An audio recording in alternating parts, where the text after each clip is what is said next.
All right.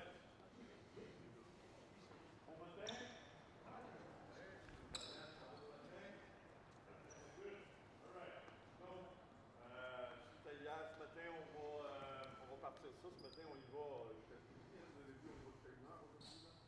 On va avoir des pauses entre ça, bien entendu, autant pour nous autres, pour Peter que pour les gars aussi. Ce matin, le sujet, c'est qui va porter les tendances internationales, comme vous l'avez vu dans l'autre vidéo. Fait que des sujets fort intéressants, voir où le basket s'en va ailleurs dans le monde. Fait que, on espère que vous allez en tirer beaucoup ce matin. Je vous rappelle que le fait que vous êtes ici en fin de semaine va vous donner 3 points PMCE. Dans votre continuité, garder vos accréditations de formation, parce que maintenant, ça fait partie des modalités, n'est-ce pas? Les entraîneurs au niveau du PNCA, pour garder son accréditation, on a un certain nombre d'années pour garder nos points, et ainsi de suite. Selon le niveau où on est, apprendre à s'entraîner, s'entraîner à la compétition. Pour garder nos points, il faut s'investir un peu, mais des cliniques comme celle-là, c'est très favorable dans ce sens-là. En fin de semaine, ça va vous donner 3 points. Oui? Je veux juste savoir pour les 3 points, faut-tu inscrire quelque chose? On fait quelque chose ou c'est déjà fait pour nous? Nous, on les a pris, c'est pour ça qu'on prenait vos présences. Ah, OK. Fait que nous, ça va être rentré de notre côté. On n'a rien à faire pour ça. Non. Non. Vous pourrez aller voir vos dossiers dans quelques semaines. Si jamais c'est pas rentré, vous pouvez aviser Patricia Mandeville à la fédération. Ou sinon, vous pouvez le rentrer vous-même. Vous pouvez même le rentrer vous-même. Et nous, on peut en faire la preuve. Nous, on peut venir l'accréditer par la suite. OK, pas de problème. Merci. Pas de problème.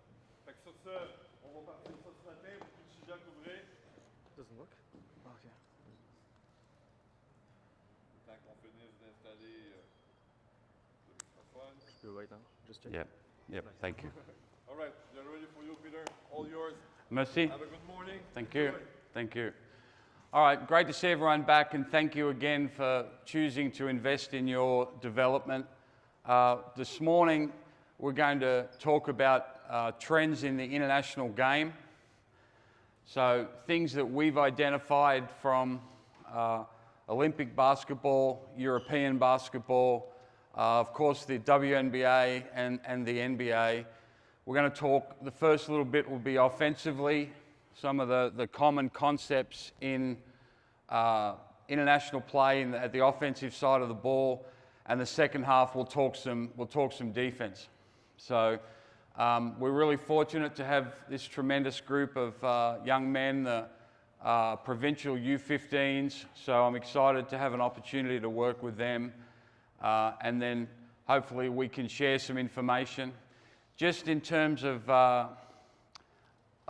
my information, I've sent all my notes, preparatory notes, to Alejandro, and he'll share those with you. I know people have been taking their own notes, and the guys are doing a great job with the video, but I have all my notes too. Different people like to learn and absorb information in different ways, so we'll get that to you. This morning, you've had a huge day yesterday. This morning, if you've got questions, try and get my attention, and we'll do the questions on the fly rather than wait till the end. You know, at the end, there's that terrible question. Hey, any questions? Yeah. Can we leave?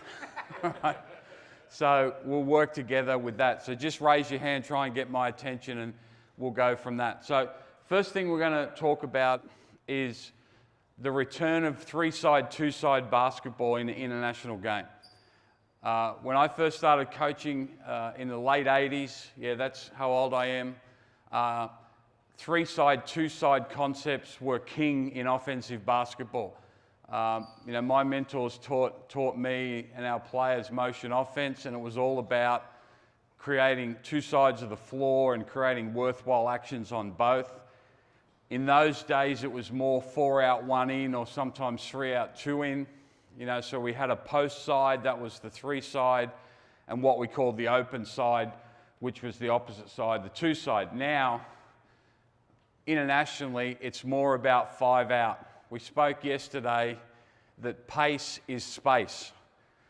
And the reason teams have gone to 5 out, or at least starting in 5 out, is to put more pressure on the defense and to create that overt space.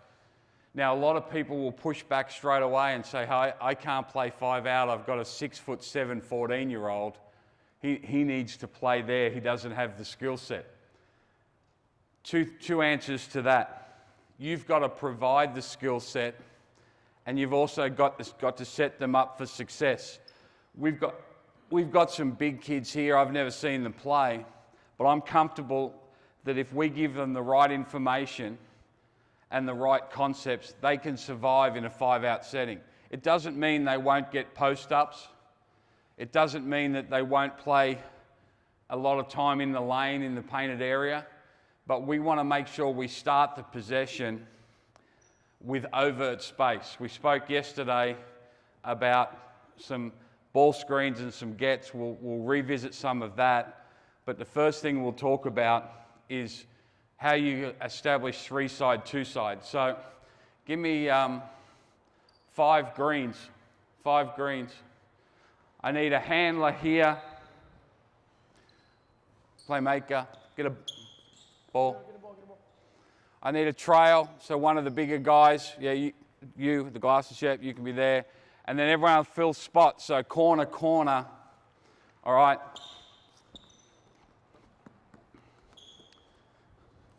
And you're up here in what we call the high out, all right? Okay, sorry, we'll start you here. Sorry.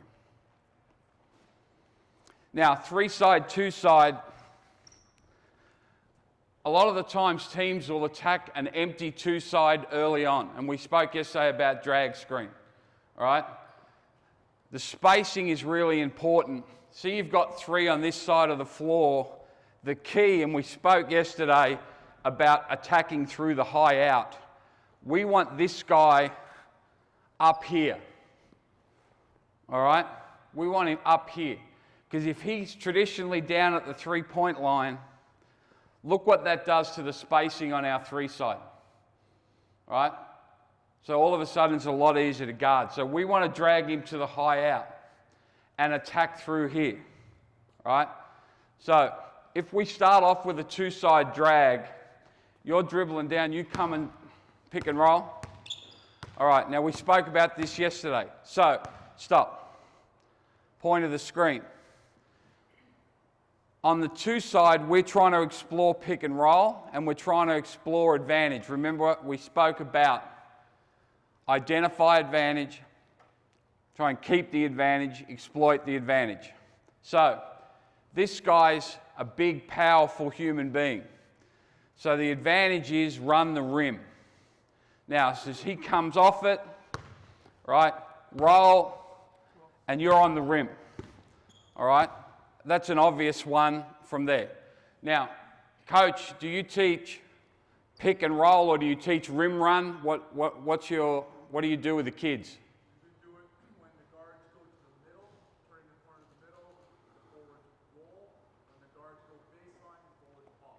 Okay, but in terms of running the rim, do you want me to do this or this?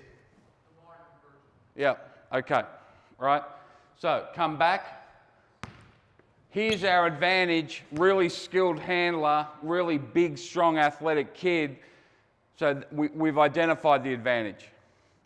The way we want to keep the advantage is efficiency, all right?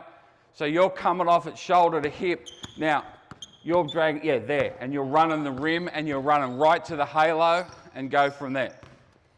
Pretty simple, if we can get that. Come back.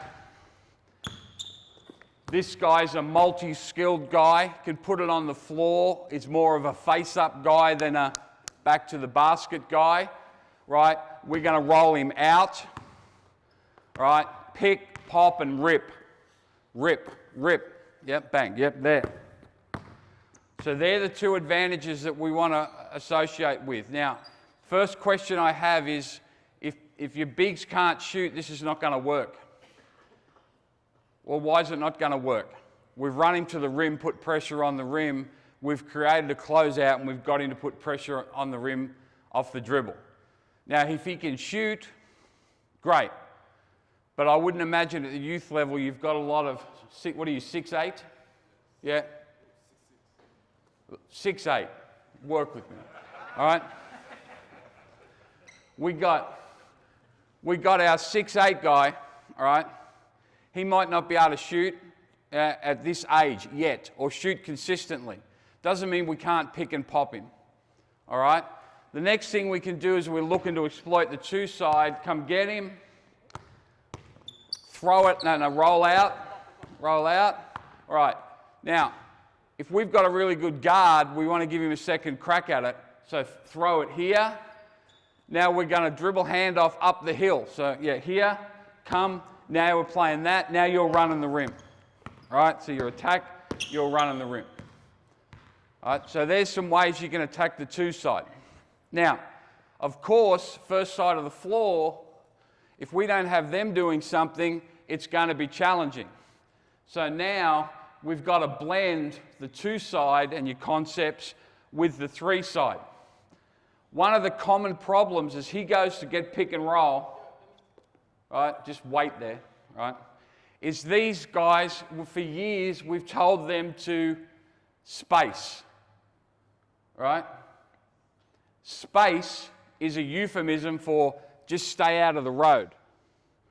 Just stay out of the road. Now, if you've got really good players here, great. But eventually, if I'm guarding here, I'm just sitting here. Now, defensively, he who controls the nail controls the game. So we call this area the nail. He who controls the nail controls the game. I'm just going to sit here now, and they've got nothing, right? We've got another player there. We've got someone there, right? So we need to make sure there's action here. So we cut the third side. For those that were here yesterday, I'm sure you're not surprised that cutting's a big part of what we're going to talk about, all right? So traditionally, as he comes off it and he rolls out, so we've got we run what we call a sandwich cut. He's the meat in the sandwich. So he's going to run hard there, see if he can get it. He's driving on his back. Keep coming. You're flying the corner. Keep coming. You're flying the corner. All right. Now, as that happens, you replace him. So now we've got here, we've got kick, kick, kick, kick. So ideally, we would go as I drive. So I create a split, kick, kick. And then you've got shot or drive. All right. So that's a pretty effective way to do it. Now, go back.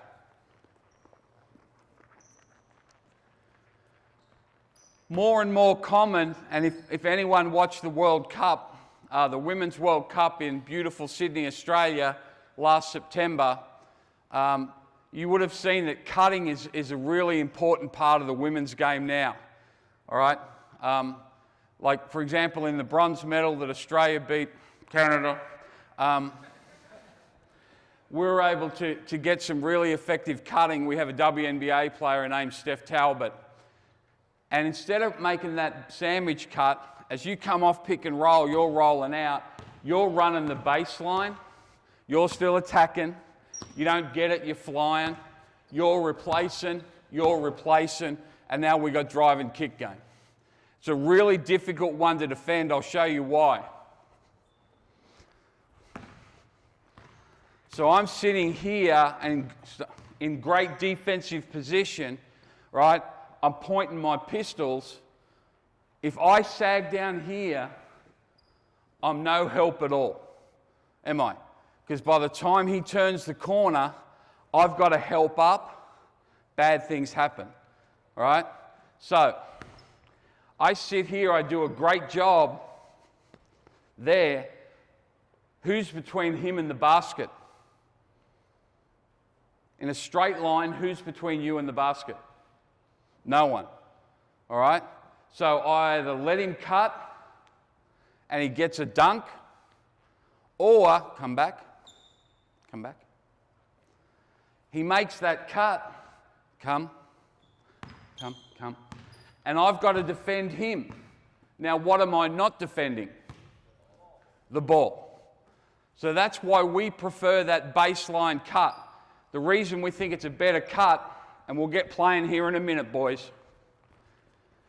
This one, the sandwich cut, and we used to run an offense called the flow offense pretty consistently. Well, what we found is when he cuts, come off it, I can play two for longer. I can play two for longer. You see what I mean? If it's the baseline cut, I've got to pick. I've got to commit to ball or commit to cut. Now we got problems. The last one is we go the high out.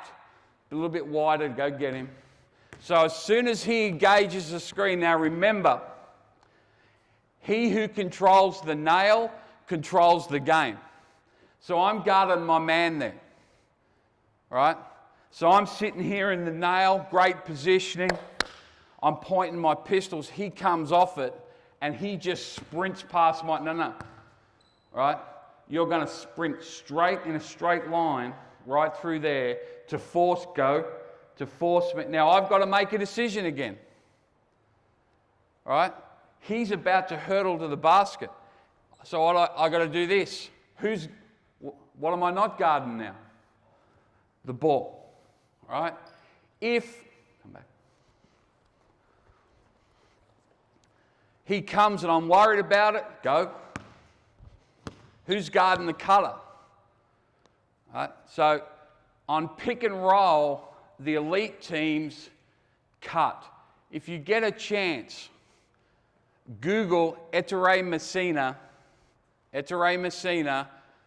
two-side pick and roll. He's the best exponent of the pick and roll. He's the best teacher in all of offensive basketball and pick and roll. And it's all about cutting, right? It's all about cutting. Now, the last thing before we play it, we have a concept in Australia called split, kick, extra. Split, kick, extra. The split is this. He splits the... Yeah, no, not a split on that ball. The split is he gets past his man. That's a split. So we've split the defense. The kick is an obvious one. I help, he kicks. The most important part of split, kick, extra is the extra. He makes that. Now it's a long closeout. You've got shot or drive. You're already down there, and my 6'10" guy, you'll be 7'2" by the end of this clinic, all right, is dunking it. So even though he's a big guy, what shot did we just get him? And it's 5 out. We got him a dunk. Let's get 5 defenders on this. So we'll start a little higher, and like you're dribbling down in transition. Same with you. Really important that our initial spacing, 2-side, 3-side, the key element is on the 3-side. And the key guy is what we call the high out. Now, I have coaches say, well, this is no good. He can't shoot from here. Or can you?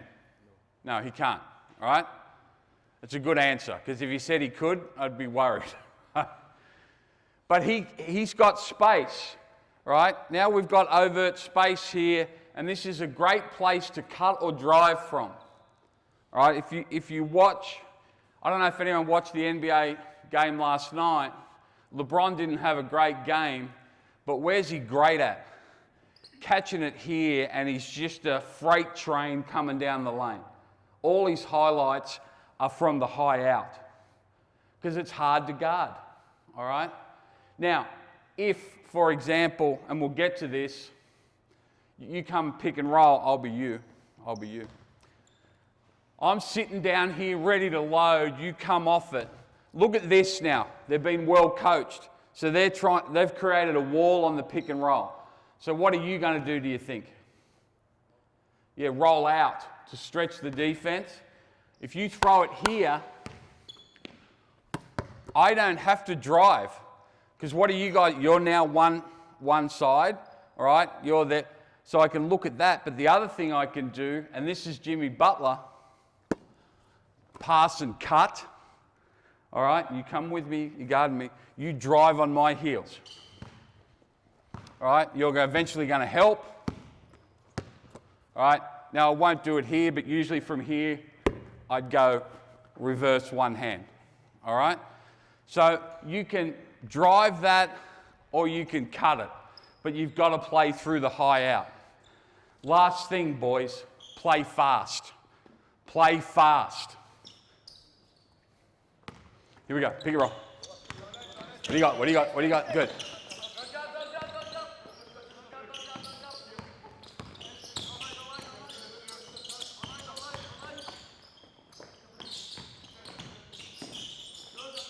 Knock it.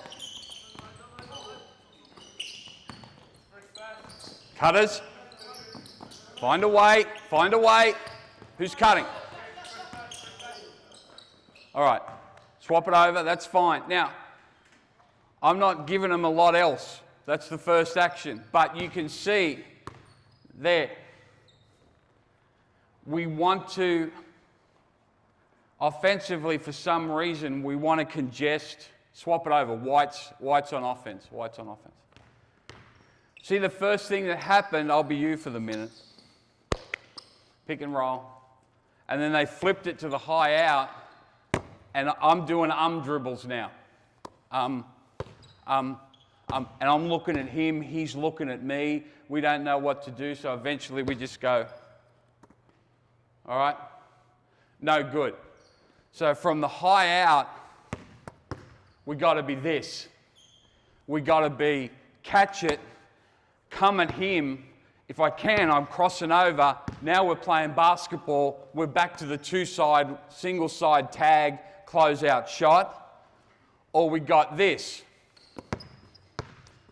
We're hitting, and now I'm slicing his shoulder. I'm trying to put pressure on him. Now you're running here, and we're going from there. Or the last one, three-side loaded side, we got dribble at, back cut. So I come straight at your man, you back cut. Now we play dribble handoff game. Now we're playing two-side basketball, we got three-side there. But whatever you do, it's got to be at speed. When it gets to this three-side, speed kills, right? We got to be rolling when it gets to that three-side. Now, you pick, and you can pick and roll, or you can pick, no, we'll come back. Pick and roll, pick and pop, but you've got to be assertive. You're looking to score. If you can play the two-side, play the two-side. Then on the three-side, we've got to have, in Australia, we have a shark called the great white shark. Right? It grows to about 15, 16 feet, and it's a killing machine. We want you to be a great white shark over there, right? You've got to attack. Play. A little higher. Good. What do you got? What do you got? Good. Play. Play. Good. Who's cutting? All right, not bad. Now come back to where you come to a jump stop. Good boy. All right, so you drove in here and you come to a jump stop, which I love. All right. You'd helped up a little bit. You thought about the back cut. Yeah? What was your only issue? He can't see me because he's there. No, your only issue is you didn't do it. Your read was elite. And then you, just go. He has to either guard you or you get a reverse tomahawk dunk. You slide. Now, as he drives, that's a kick out. Even if he's a great athlete, close out. Rip him, all right? Now you stay here, all right? Make him guard you, so you've got shot or you've got kick out again, and we play from there. So, guys, you've got to cut that three-side. Green ball.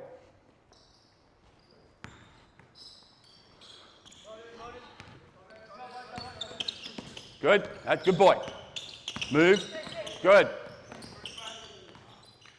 Go again, green, that's good. That's all right.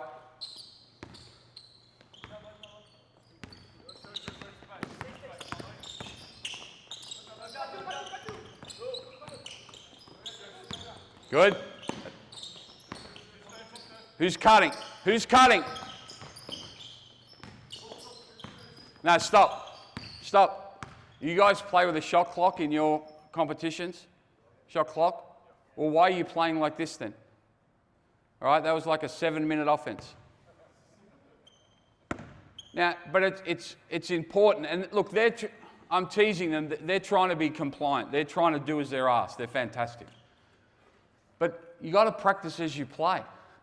As I said yesterday, if whatever it's offensive or defensive concept or tactical work, you got to have a shot clock running the whole time.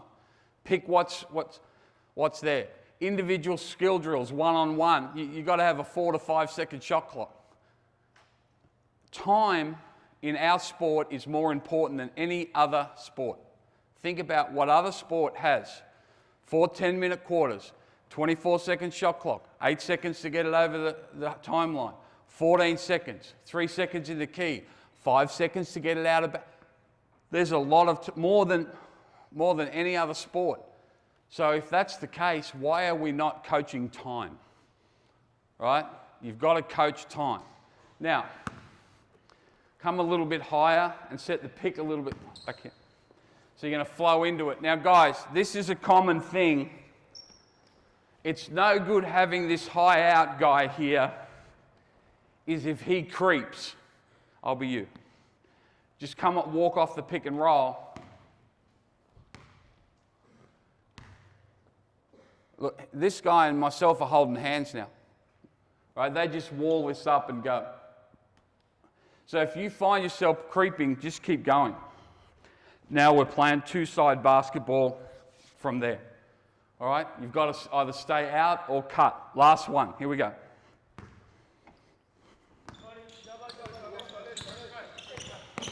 Good. Good. Play. Who's cutting? Good. Good. Rip. 6, 5. All right. And then now it's just about the decisions and to go from there. So, one of the common things now is everyone switching. So, and this is what internationally we spoke about handlers switching a little bit yesterday. The other thing that we're going to do here is screen our own man on the third side to punish any switching. So we've got the high out. All right, there's the pick and roll. So where would you guys be defensively? So now, often here they just switch this three-side action, right? So now as he comes off it, you go and screen your own man, all right? Come off it, you slide, all right? Now, how they react, who's between you and the basket now?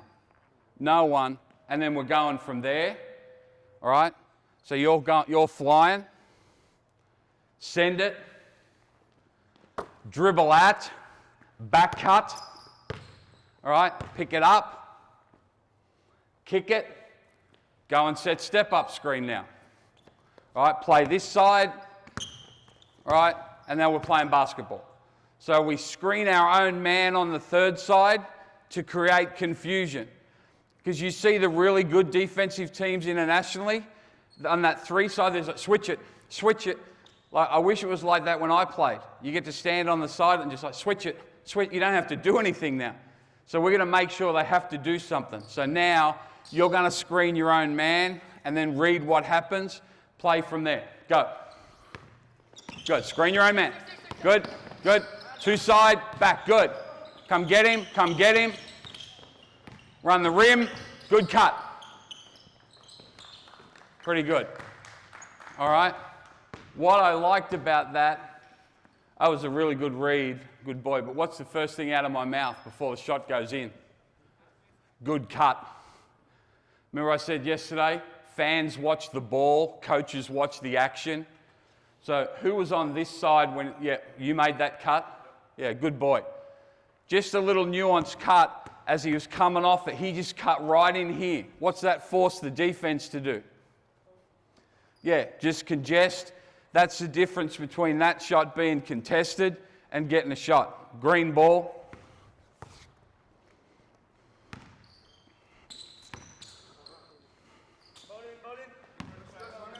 Screen your own. Good. Now play that, good.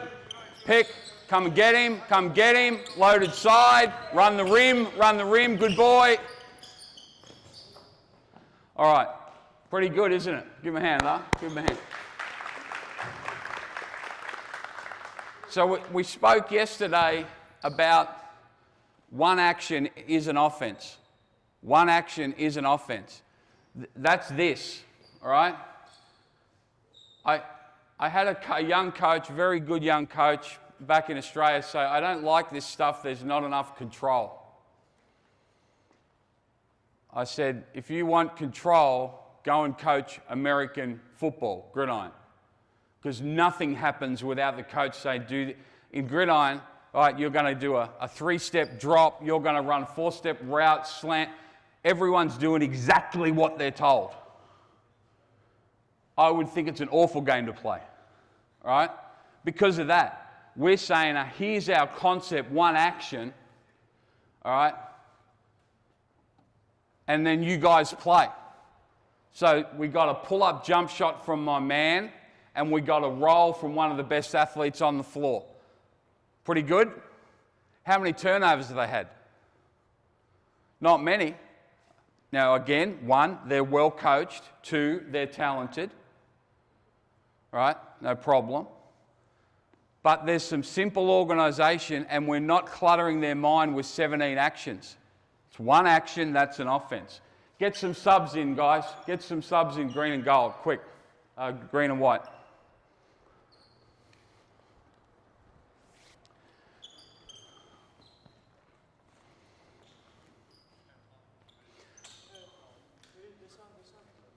We good? No, loaded side. Come here. Friend, come here. All right, actually, just stay there. That's fine. Yeah, sorry. My apologies. All right. Now, we're not always going to go two-side or open side pick and roll. Because we run lanes, what are we going to sometimes end in? This, right? So we're traditional 5 out. So we can do a couple of things, and this is, again, a big trend, particularly with Eastern European teams that pass the ball so well. They're big kids. They pass the ball so well, whether it's Nikola Jokic, Lauri Markkanen from Finland, really skilled big guys that pass the ball well, all right? So if we end in this, we can go 1, pick and roll, 3-side action. Now that's a 2-side. So on a 3-side pick and roll, you obligated to roll.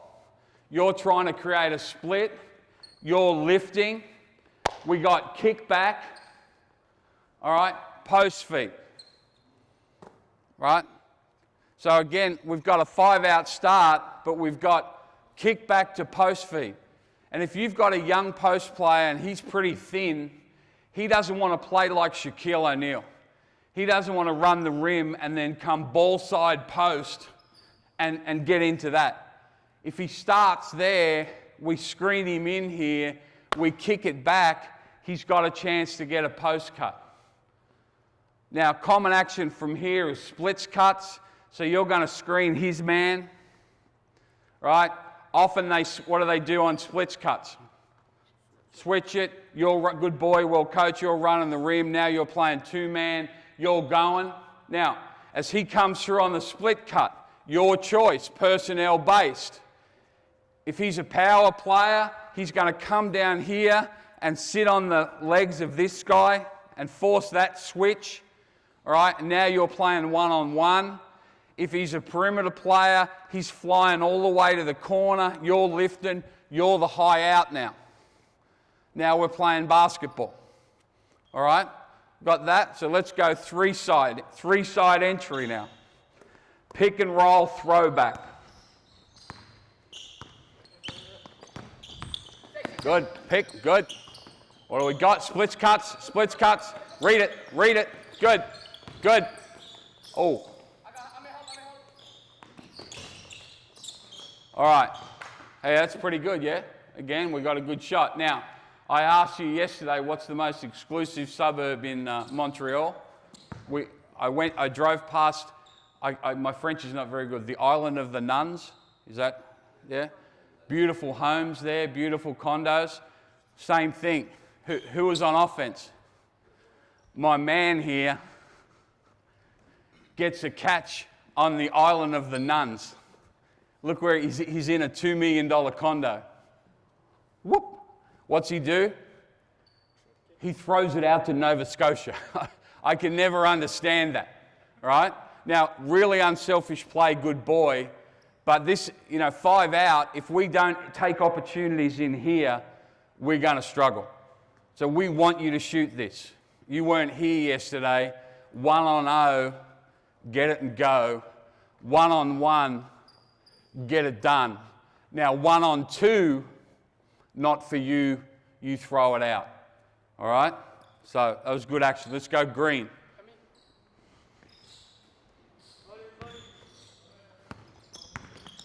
Come off it. Good. Good. Good boy. Now, that's fantastic. 10 years ago doing clinics, I'd yell at him. What are you doing? You're ruining my drill. I'm trying to show the people. Like, what are you doing? Now I'm like, that's brilliant, bro. Why? Basketball overrides everything. Basketball decisions override everything.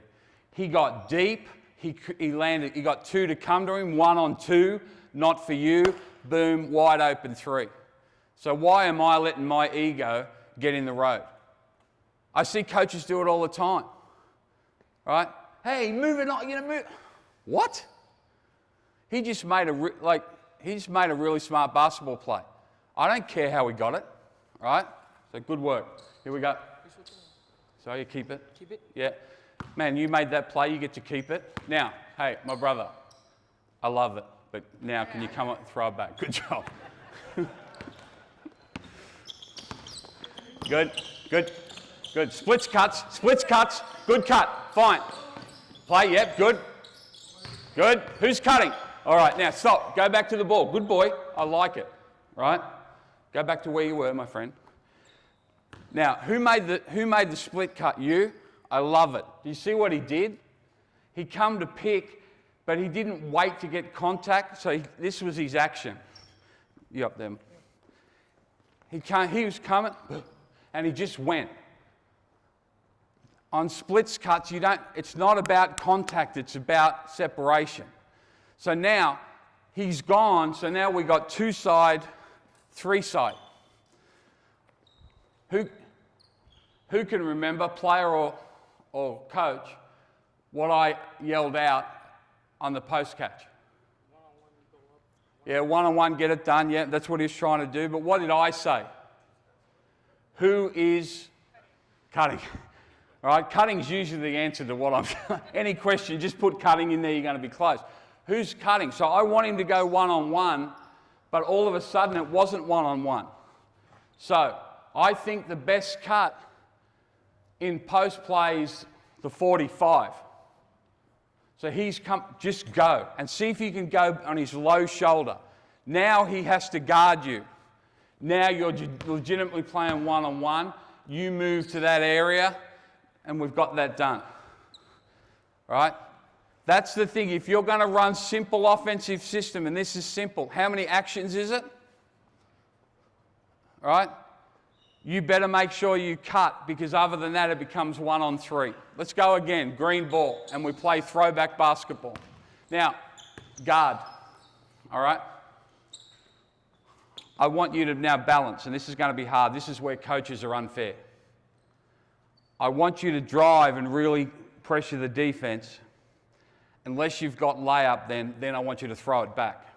So it makes it hard for him, because I want this and I want that. And the last thing, don't mess it up. All right, here we go. Good boy, good boy. You're all right, you're all right. Play now, play basketball. Good, get an angle, good. Splits, cuts, good. Good. Who's cutting? All right, now, it's good, it's okay, guys.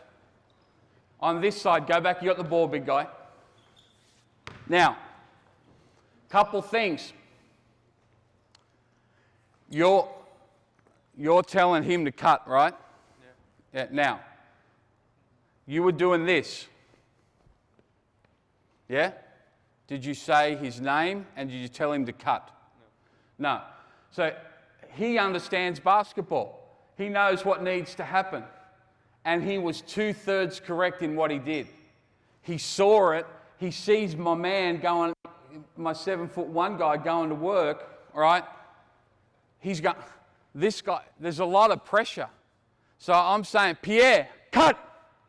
Then he's going to react. Then you can react and we can play basketball from there.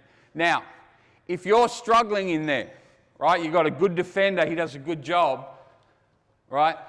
Dribble uphill. So I'm here. Just go back now. Sorry, mate. I'll be you for the minute. I'll be you. I'm only 6'11", right? I'm here. Just come straight up the hill and play this. All right? Go from there. Now, really good concept, and this is what the Serbians do really well. It's false action. Here, right? I can't get it. Here's a stay there. All right? I come up the hill. Come. I come get you. Penetrate. 3-ball. Throw it back. All right? Let's see if we can get to that. Let's see if we can get to that. Hold up. The concept internationally is called curl back. Curl back. All right? So any time that you come up the floor and across in that situation, particularly it's a big kid, so I've gone there, I curl back. And that guy curls. Really hard to guard. Really hard to guard. And what does every team and its mother do? Switch it. Great. Good luck. All right? Because where's the screen? Right in the middle of the floor. They switch it. Hey. We're playing basketball. All right? Let's go. Hey. And see how, even though it's only one action, we're layering it. So let's go pick and roll, throw back, post up, curl back. All right, now hold it. Let's see if they can do this. 2 things. How impressive are these young guys? Like I'm just going bang, bang, bang, bang, bang. All right? I said yesterday I'm going to take the little point guard back to Australia. I'm taking Coach back to Australia on the same flight. Does a great job. He's already there, yeah. He's business class, right? But what it shows is if you just have one action and layer some concepts, they pick it up. Now, Coach, I'm sure, has done some similar stuff, but I'm moving at warp speed. They're getting it done. I'll be shocked if they don't execute this, right? So well done to all their coaches, right? To Ali, to everyone, but especially to these young men. Here we go. Good. Post. Good. Here we go. Back. Up the street. Good. Come get him. Come get him. Here he is. Boomba. Ay, ay, ay.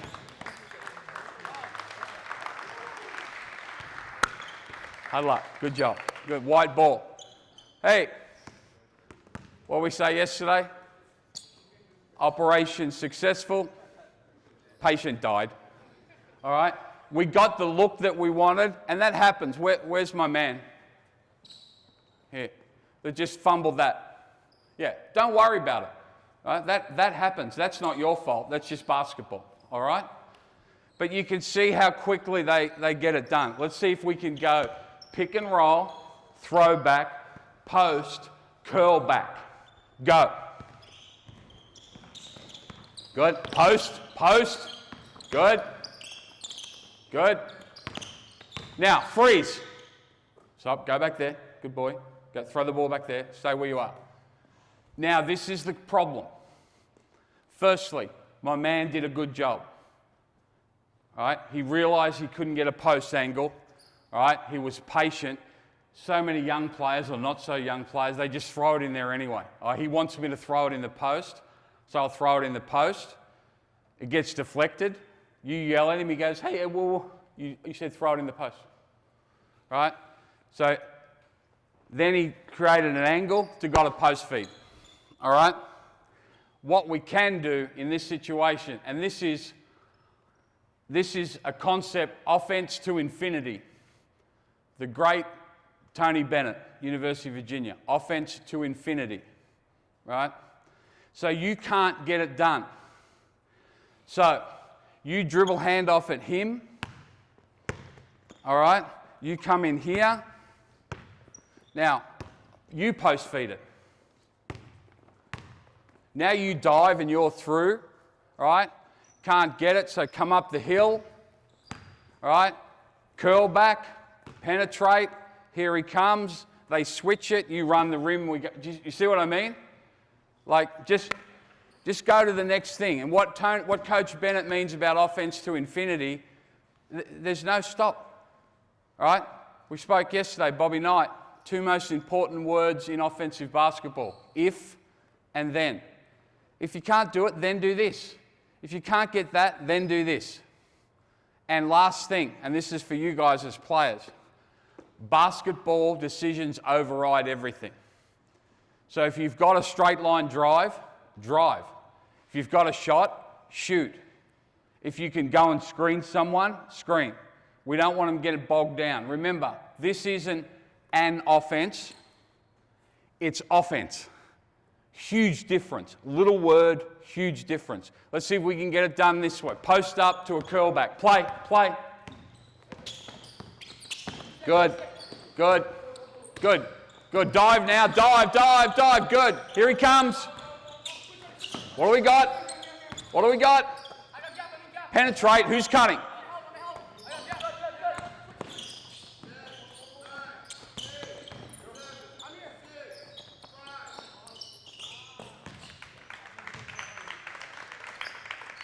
All right, who called out?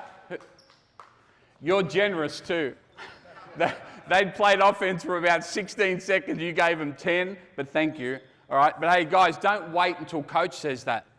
I was deliberately waiting. Like, what you're doing is you're running offense, not playing offense. Does that make sense? If you run offense, that's like the 90s and the 2000s. Let's run offense. Let's run our offense. Last night, how much offense did Denver run? How much offense did they run? How much offense did they play? Sheesh. I had a coach I was talking to this morning. I was talking about the Clinique. I was talking about Jamal Murray. And he goes, yeah, I wasn't that impressed by Denver. It was really because of Murray. Well, firstly, yeah, good players make plays in playoffs. Secondly, do you think Murray's getting those shots just by himself? One action, movement, spacing, one-on-one, get it done. All right. So the other thing that we can do in this 5-out setting, firstly, any questions on any of that? It doesn't always have to start with pick and roll. It can start with handoff, or it can start with pass and cut. And I do think that you need to have significant cutting game. So this is what Finland is, one of the rising stars of international basketball. Obviously, they have a tremendous player in Lauri Markkanen, right? But they have a number of very good players playing in Europe, and they've got some of the best coaches in Europe. They pick a lot of same-size athletes. You know, so they'll have a playmaker, then they'll have 6'7", 6'8", 6'9", and then a big donkey, all right? And if you look at Markkanen, 6'10", three men, all right? As soon as it gets hard with pick and roll, and sometimes in Europe they bog it down, they go cutting game. So we're going to hit our big guy straight off, and then you're going to make a cut, right? So again, conceptually, as he makes his cut, if he chugs him and he can't do it, so if you can get through and fly the corner, great, all right? As that happens, you're going to go dribble handoff with this guy, and you're turning the corner. You stay fat. You stay fat. You're here. What we want to try and do is create single side tag as often as we can. Very simple action, single side tag. And what I mean by this, here's the tag or the help defense. He's got to make a decision. Does he stay at home and not leave corner threes? That's one-on-one, get it done, all right? Or does he help? It's 1-on-2, not for you, and it's wide open corner three. All right? And it just happened because we've got a significant cut. Let's see if we can get to that. The only thing I would say, my brother, is when you catch it, this is really important on the dribble handoff. I'm not a big fan of the dribble handoff. I don't think it's hard to defend at all. And in the second little bit here soon, we'll talk about D. But on the dribble handoff, if I track the three-point line, we don't get anything. And what I mean by that, if I just come here, yep, no good. Look where he's going, east, west, whatever else. We spoke yesterday, I've got to get chest over knee and dribble at people. So it's here, chest over knee. Now I'm coming. Now as he comes, all right, you're turning the corner. And if they switch, I'm there, all right, and again, I'm putting it on you, all right? So in that handoff, you have to make sure you go to him. Where's my guard? Now, I'll give you a hint about recruiting. Recruit at least one guard with elite speed. Elite speed. Now in basketball, we've got two terms, speed and quickness. There we go, it's the same thing. No. Speed is your ability to move flat out in straight lines. That's a skill. Our best player, Paddy Mills, elite speed. Elite speed. Can't guard him. Right? Quickness is more about decisions and what you do with the ball and what you do with it. So we want him to have elite speed. So what I mean by that, it's that you're there and then you're on a sprint, like an absolute foot race to the point of the, yeah, bang. That sets up the next thing, right? So that I want you to sprint. Now, if he's got elite speed, you come and I'll be you. Now, I've got elite speed, so there's no way you're getting past me, all right? He didn't even smile, which is really respectful, right? So he comes and I chug him and I can't, so he becomes a screener now. We're going to switch this, so what are you going to do?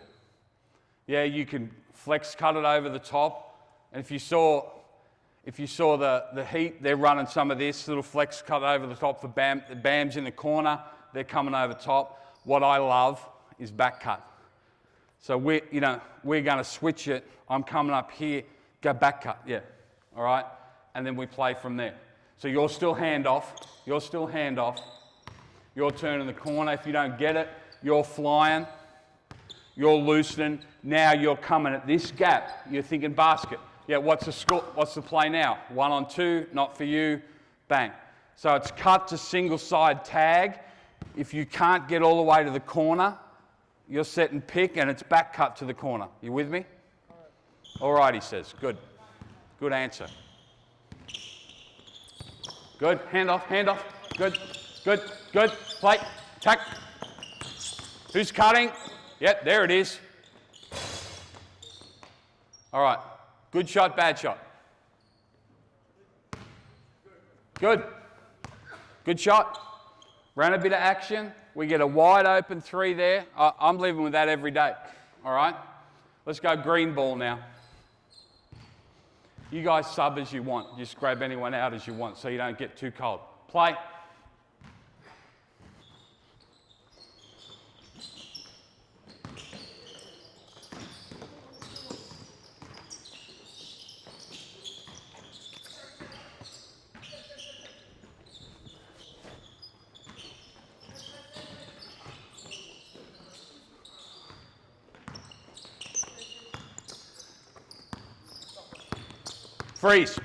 Freeze. Come back. You're all right. Come back. I was waiting for you, coach. Now, again, we're not giving him multiple things, so we're giving them one action. So when they don't score, they're just trying to look after the ball, which is good. So we would always count out. Now, the big thing is when it gets to that situation, and freeze it, but don't do this. Don't say those three awful words. set it up, or start it over. That's not basketball. So now I'm going to say, right, I'm going to give them praise, prompt, leave. Spoke about it yesterday. Hey guys, I like the way you're moving the ball and you're moving bodies. Great job. There's the praise. Now, we got 4 seconds on the shot clock, so we have to get something going at the basket. What's the most important element of praise, prompt, leave? Leave. You got 4 seconds to score. Starting now.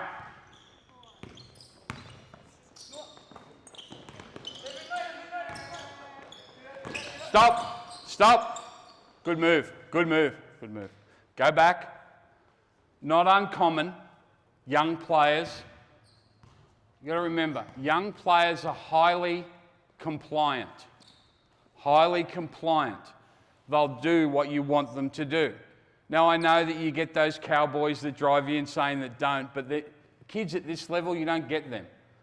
They're too serious. They want to be good too bad. Right? They're not going to be pains in the arse. Guys, I said you had 4 seconds to score. 4 seconds. That's your only thing in life, all right, is to try and get a good shot up in 4 seconds. You guys made 5 passes. Do the maths. If every pass takes 1 second, do the maths. So I say again, and then I'm going to leave. You have 4 seconds to score. Your time starts now.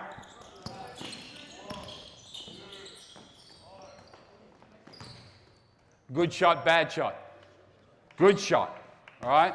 Good job, great adjustment. Now, get some subs through, men.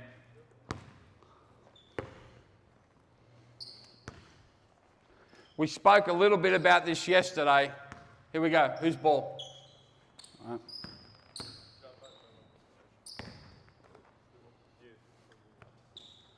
All right. We spoke a little bit about Get's game yesterday. One of the things in modern offense is to make sure consistently we're playing north-south. And I'll be a little bit biased now, is our Australian teams do this well. They straighten the point of attack. All right, if you watch the Olympic Games, all right, obviously Patty Mills was tremendous, but at times when you're running offense, you end up going side to side. You've got to have something to straighten the point of attack. The defense, and we'll talk about that in the second part of the clinic, is really physical. Internationally in the FIBA game, and I know coaches going to the U19s, you can't move anywhere, can you? They're grabbing, it's like football, all right? You got to try and break the line of scrimmage just to get a basket cut. So, you got to give something that can pressure release.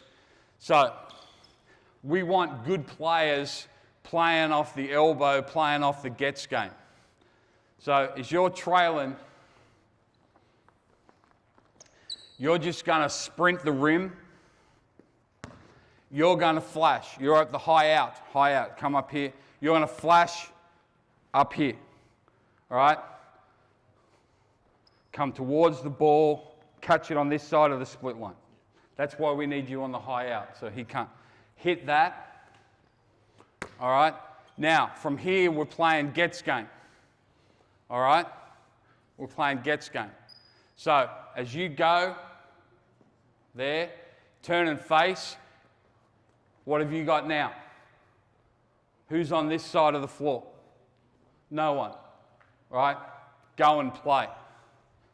The great Carmelo Anthony, whether you liked him as an NBA player, is your choice.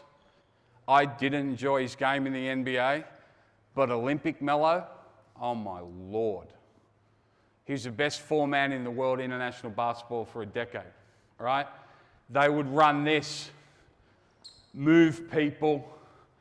This is Melo. Now we're playing one-on-one and you got to pick, all right, from there. So if you've got one-on-one, great. So you make that play here, you make that play this way, all right? You got lob game, you got score. Now, as that happens, yeah, good boy. Good concept. You're filling behind, your jump stop. Now we're creating closeout, we're playing basketball. All right, so playing that gets game now is really, really important. Next thing, get the ball back in the get. In the get, come up here. Stay high. This is a challenge, and this is what the really good 3s and 4s can do.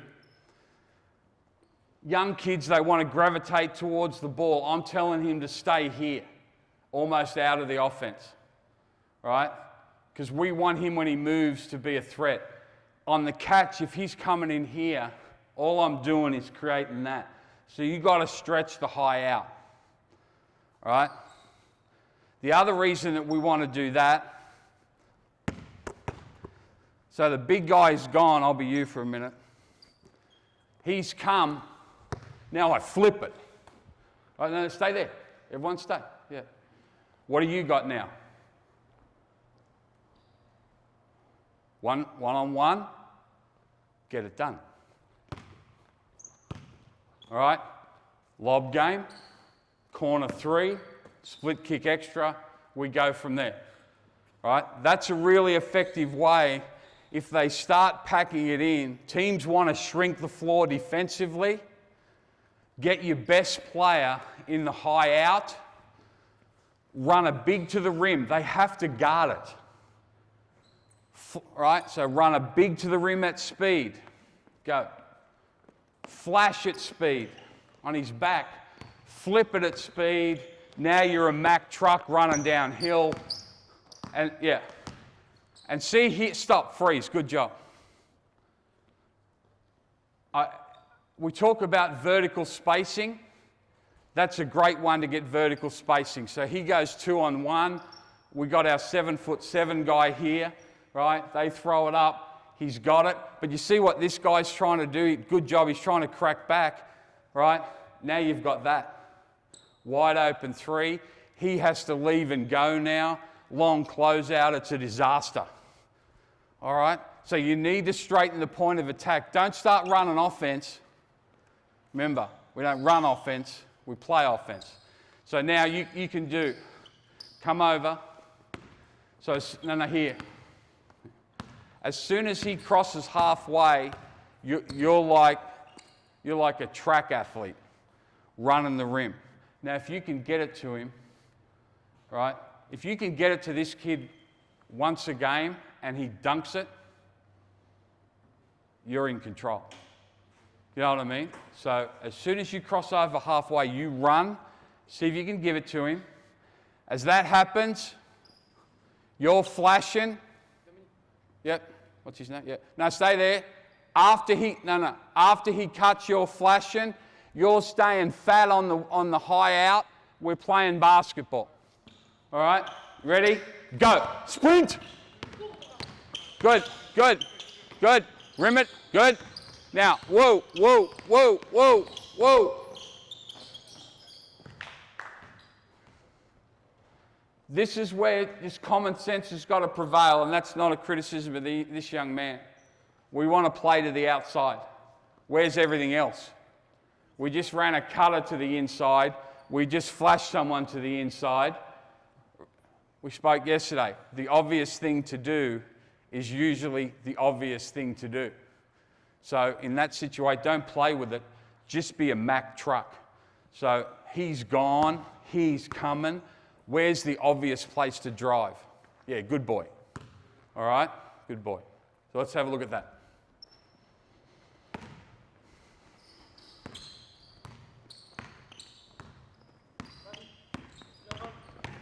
Good, good. Here we go, here we go. Movement, movement. Good. Splits game. Ooh, ooh.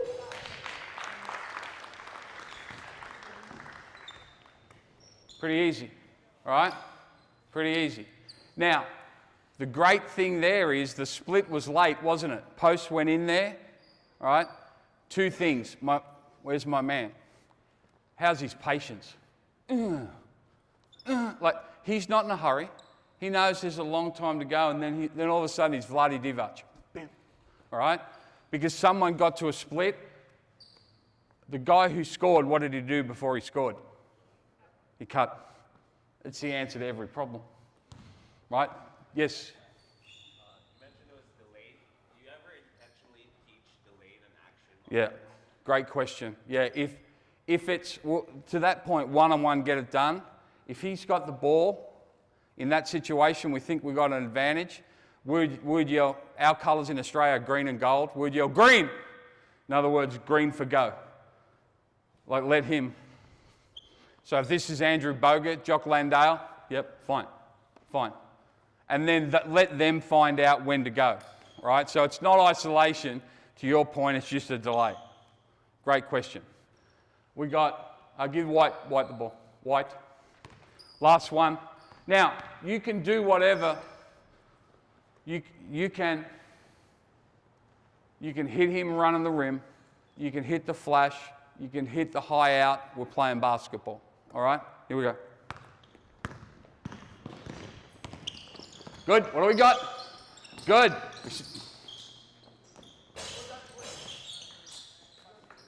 Voila. All right. Now, I'm not suggesting for a minute that the defense is elite. All right? But at some stage, when you teach an offense, you've got to be happy with success. When I was a young coach, I was a defensive-minded coach. All right? Why? It was easy. Offense is hard. Defense is easy. So I'd be doing all those drills Coach did yesterday. He mentioned the great Dick Bennett. I'm a little leaf on the Dick Bennett coaching tree. So we would do all these defensive drills, and we'd go out, and we'd hold teams to 47. Just, we'd score 43. I'm like, yeah. We held them to 47. Yeah, Coach, we're 2-7. All right? So we're going to talk defense here in a minute. I'm going to give you all a little comfort break and give these kids a break. But when you teach an offense, don't start worrying about the defense too much. All I would say to the defenders, hey, defense, I think we could play a little bit harder. All right? But celebrate when it's good. How's the last 2 possessions? What shots we got? Wide open, little Jimmy, layup. I'm not going to, don't be one of those coaches that just searches for the negative. All right? Players hate it. Doesn't matter if it's these guys or Paddy, they don't like it. What do you got? Good, good, good. That's fine. Now play. All right. Now cause and effect. Come back. Good boy. Cause and effect. We know the effect, turnover. What's the cause? What's the cause? No spacing. Why?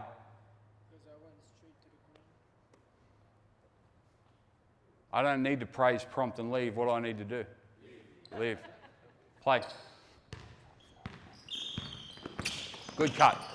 Attack game. Good. Oh, good boy. There it is. Keep playing. Try and find a way. All right, hard luck. Hard luck. All right. Guys, just come over here for a sec, all of you. Hold the balls.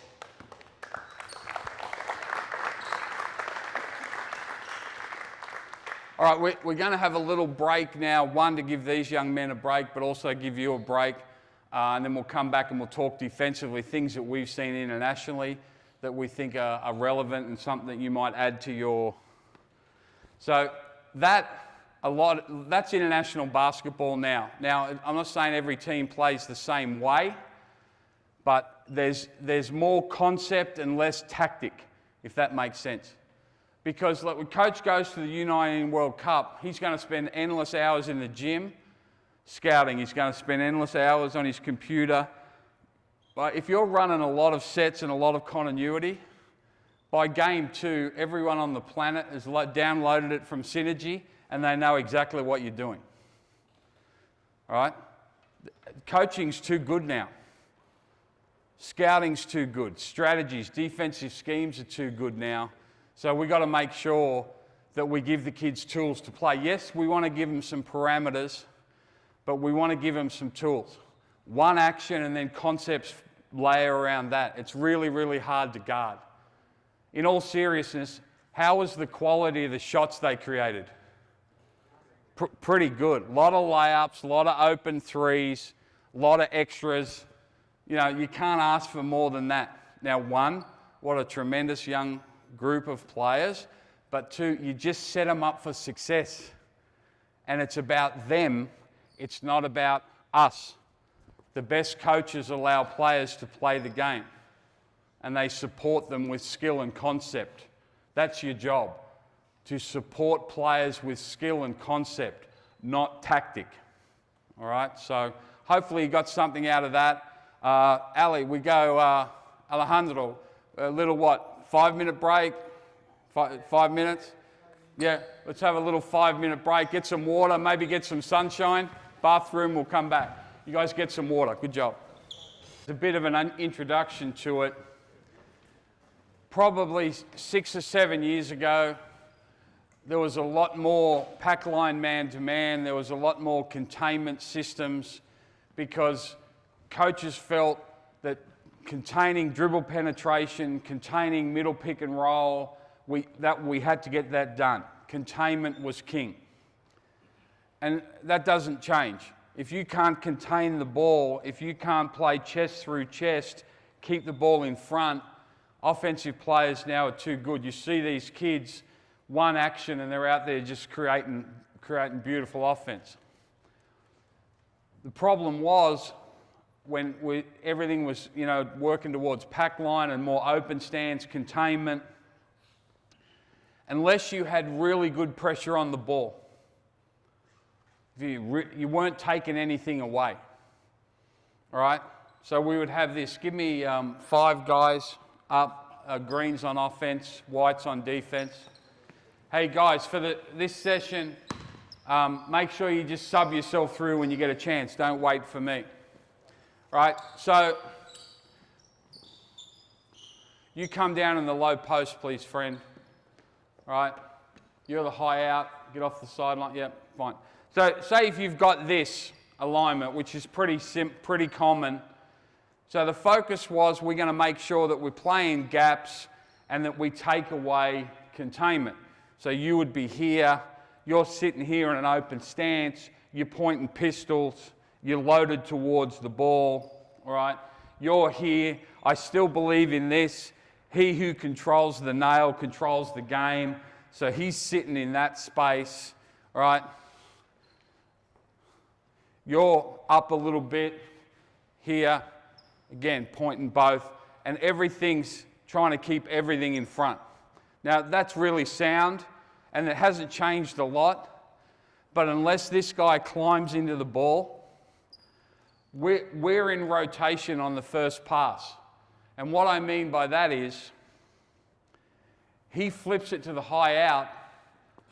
What's he got to do? First pass. He's got to close out. That's rotation. It's only one-man rotation, but it's rotation. What's the hardest thing to do in defensive basketball?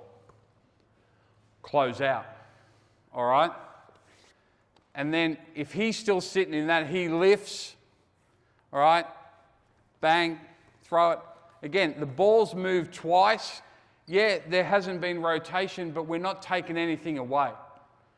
And eventually good players will break that down. Good coaches will put things in place. Right? So there's a bit of a return now to what we call forced rotations. Right? Firstly, every coach wants to stay out of rotation. I don't know a defensive coach that wants to be in rotation. Just because you want to stay out of rotation doesn't mean you don't rotate. All right? So what I mean by that is teams now are returning to denying one pass away. I'll be you. So I'm loaded to the ball. Now, I'm maybe not traditional Coach Knight, Coach Bennett here, but I'm loaded and I'm trying to disrupt that as much as I can. Right? I don't want simple. Here, it's less at the nail, right? But if he's at that traditional trail spot rather than the high out, right? Yeah, rather than load to the like this, I'm trying to disrupt that as much as I can. Now, if you're up there, you come down, what are we teaching the kids to do? Cut. So if he cuts, potentially we're in rotation. So he's got to go, everyone's got to shift, you've got to close out and contest. So coach will say, well, we're in rotation too early. But who's controlling the movement? We are. We are, defensively, right? So I'm okay that we've got to rotate and move. I'd rather do this and force them to do stuff that they don't want to do. I've spoken for a day and a half about cutting and the importance of it. The reason I speak so much about it, I mentioned it yesterday. I went to an under-18 national championship. No one cuts. No one cuts. It's all this beautiful offense and all this pick and roll and all this stuff and staggered. No one cuts. So I'm happy with that. So if we force them to cut, right, we're actually controlling what we're doing. So that's the first change, that now it's gone less from containment and that pack line trying to keep everything in front to more we're going to disrupt. We call it situational denial. All right? Now, if they've got to go back to your spots where you were. Yeah, that's fine. If they've got a really dominant four-man, and internationally that's where the studs live, the four, right? Well, I'm not going to allow them to come down and play through the four. So we might go situational denial. We might get you to open your stance a little bit so there's containment. You're the same, but you're going to come up here a little bit. You're just going to flat out deny that. All right? What do players hate having to do? Move before they get a catch. Particularly studs. They want to come down. You see in the end, you see when LeBron gets the shits? He's like, he's got that in there. He don't want to have to move. Just give me the ball. All right? So situational denial, we're flat out denying that guy. Now, we're forcing him to either come up here. As that happens, you don't wait. You can let him catch it because he's not an issue. Or we force him that he's got a back cut. And then you flat out deny that. You're loaded towards the ball. All right? And now, all of a sudden, we've taken them out of their shape and we force them to do that. All right? So let's just have a look at that. They got a stud four.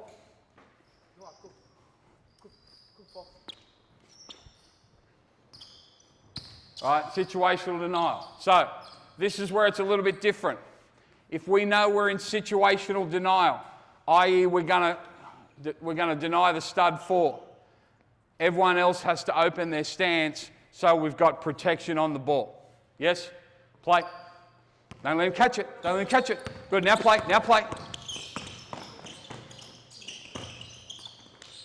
All right, stop. Good.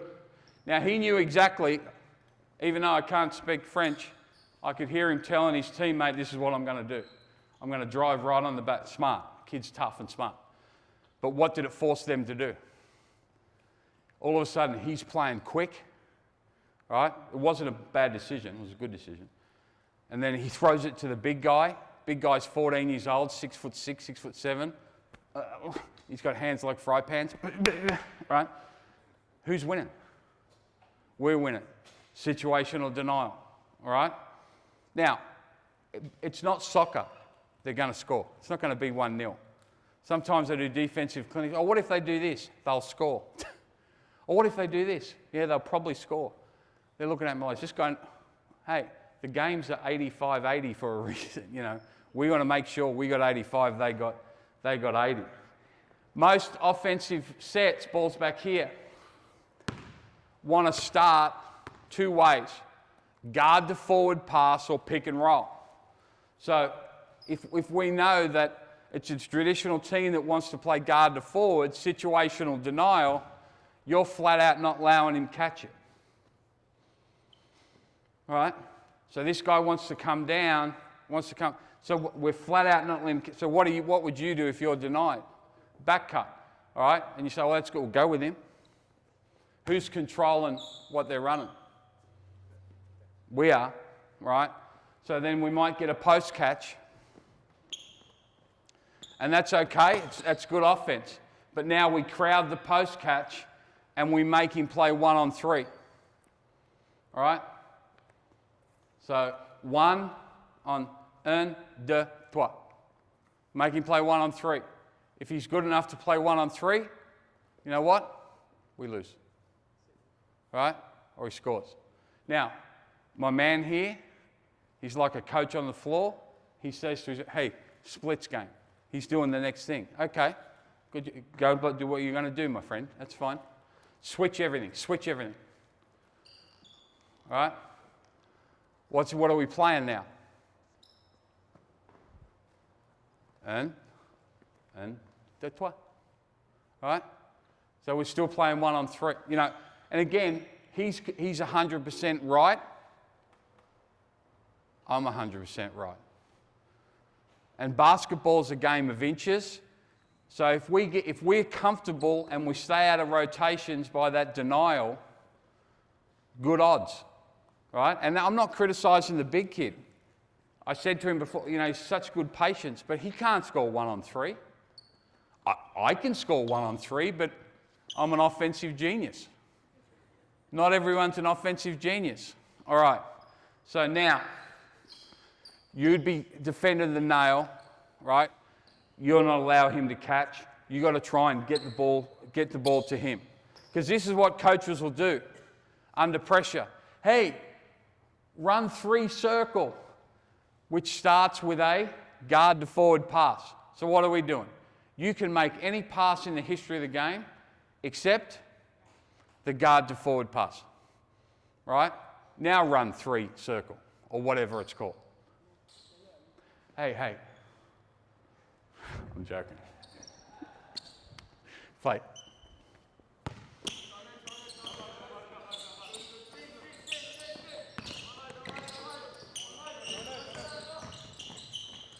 Good. Close out. Good. All right. So, the chess game. What's my man do? He says to his mate, we'll play through the 4. All right? Smart. Do I care? No. Why? I don't want him to throw it there so they can run 3 circle. Throw it there, fine. What sort of shot they get? Not great. All right? So this is the chess thing. So I think it's really important that what are you going to tolerate? What do you want to take away? Now, the other thing that some teams, particularly the really good Japanese teams, and especially in the women, if you want to watch great motion offense, great pressure defense, watch the Japan women, silver medalists at the Olympic Games, is they'll go 23 denial. So this guy's denial, this guy's denial, these guys are your containment, and these guys are playing center field, making sure they keep everything in front of them. All right? It's still man-to-man. You've got overt pressure on the ball. You've got overt pressure on the lane. You've got overt pressure on the lane. You two are making sure nothing gets behind you. So in essence, we're pressure out on the perimeter and we're pack behind. All right? We're packed behind. What it does, it keeps our big kids where they want to be, and it puts pressure out here. So start back. Now, you need to climb into the ball. I mean, climb into it. If he catches her while you're practicing your tomahawk dunk, if he catches it, you got 1,000 push-ups. Yeah. If he catches it, you'll be massive at the beach this summer. All right? And then you guys, nothing gets behind you, so you've got to maintain vision. Climb into the ball. Go. Good, go, good job. Climb into it. No catch. Good, no catch. All right. Now, this is set defense. I get it, because I'm trying to show you. I know that's not how the game started. Everything's organized, everything's set behind. But he doesn't have a lot of options. He doesn't have a lot of options because he either wants to throw it, for the most part, there or there. We're not allowing that to happen. So what speed does he start playing at? We want to play fast, but not always fast with the ball. We want to play fast without the ball. Cutting game, screening game. So all of a sudden, and he knows because he's smart. I got to get someone open. The two most obvious things aren't open, right? So putting pressure on that and then protecting behind. So if that happens, go back. Good job. What would they do? Offensively, if you've got a dog on the ball, and this young guy does a good job on the ball, and dogs here. So in our national team, we have Matisse Tybal. He's one of the best defensive players I've ever seen. The job he did on studs at the Olympics was amazing, including Luka Doncic, right? So if you've got a dog on the ball, Matthew Dellavedova, you've got Matisse Tybal here, all right? And in here, this is Patty Mills with elite speed. It's hard. The game's hard for the offense now. So what would you probably do? You'd come down and loop back and get a pick and roll. Come, just walk through it. Release the pressure by pick and roll. Now, if it's that high on the floor, right, I just want you to sprint under, go off there, and then keep being a dog on the ball. Now I want you to connect, right? Yeah, because we don't want them to be able to just flip it back. So they've created an opportunity to release the pressure. Don't allow it to happen. I see this all the time. I'll be you. All right, come. This guy's doing a great job. I come off it here, all right, and you roll, and I just flip it back. Where's the pressure gone now? All right? So, no, we don't want that to happen. So what I want to do is if I'm guarding the screen, I'll give the ball to your mate. If I'm guarding, screen coming, right? Get underneath. Huh. All right? I actually want to deny that back still. It's a closeout. Now, there's a risk to it because look at all the space here, right? But you've got to make a decision. Do I stay in here, flip it back? Now I got closeout. He's penetrating down the high out. Now it's over, all right? So let's do that pick and roll, but deny that throwback, and then you make a decision. You play basketball.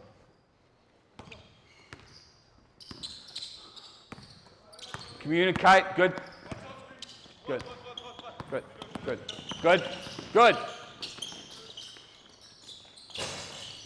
Pretty good. How was the decision by the handler? Pretty good. How was the quality of the shot? Pretty good. How was the defensive rating? Pretty good. You know what I mean? Like, we denied it back. Yeah, he got deep. They made good help decisions, and they ended up with a semi-contested three on the first side of the floor. Are we happy with that as a defensive coach? Yes. All right? So again, you've got to figure out what you'll tolerate. So if you do this, and it's what some teams are doing, particularly in the women's game, if you do this, you've got to live with that semi-contested three. You can't ask them to do this and then yell and scream when they give up that three. All right? There's a lot of space out here. Flip it over, do the same thing.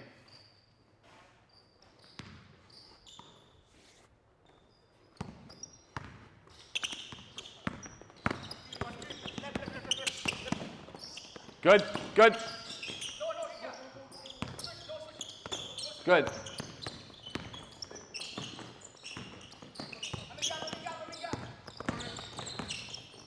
job. Again, I'm not saying defensively we're, the 1986 Indiana team, but how many decent shots have they got? How many turnovers? Why? They're playing fast. Now, you might say, well, hold it, you said to them yesterday, play faster. All right? But who's dictating the tempo?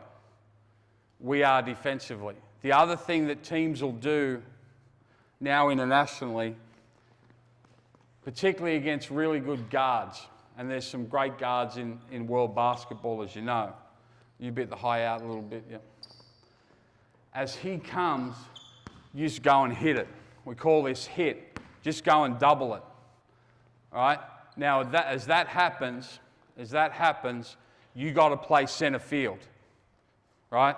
You got to play center field, and you're playing two. You're playing two. Nothing down the lane, because if we do this, and that's going to be closeout, and we're in deep shit. Right? You're playing center field. Here, right. He who controls the nail controls the game. Right? We're trying to get it out of his hands. We're trying to get it out of his hands. So as you hit it, double it, right? Nothing there. Because if he's able to split it and get it there, we're screwed. So your situational denial, what are we giving up? That, and we're fine, right? Who goes? So he gets it there, who goes? Stop. Come back. Does he go? All right? Again, this will be philosophical for you, but you've got to think really good players. Really good players. If he goes, who's guarding the nail? No one at the moment. Yeah, and you're dead right, coach. You can fly the nail, and one of you guys is flying out. That's fine. He who controls the nail controls the game. Why would I have someone leave the nail? Make sense? All right, so you're there. This is like the key to the door. I don't go to work and leave the key in the door. All right? So I want to make sure that we call it the captain. This guy's here, he's guarding two, but he's the captain, right? He's in charge of the ship. We've got the nail. Everything else we can figure out on the fly. So what I'm going to do is what we call see it, get it. So ball's there. All right, it goes, see it, get it. No. Go back. Listen to the words. See it. Can you see it? Can you see outside your derriere? No. Go back. Right? Ball here. You're pressuring it. Can you see from your derriere? No. All right? Who can see it? Who should go? See it, get it. Right? You've got the nail. You're playing two. Your denial. But hey, when he's got eyes here, now you're coming in here. You might have to go and contest that. All right? This is really common. It happens to our teams a lot. We usually have pretty good guards in our youth teams, but often they're quite small. You know, even the great Paddy Mills is 6'1" on a good day. All right? So they try and put pressure on him, make him make plays over big athletic people, and then deny it back. All right, we're not going to talk about the offense of it now because we're focusing on defense. So come back. We're going to hit it now. Yep, play. Fly, good,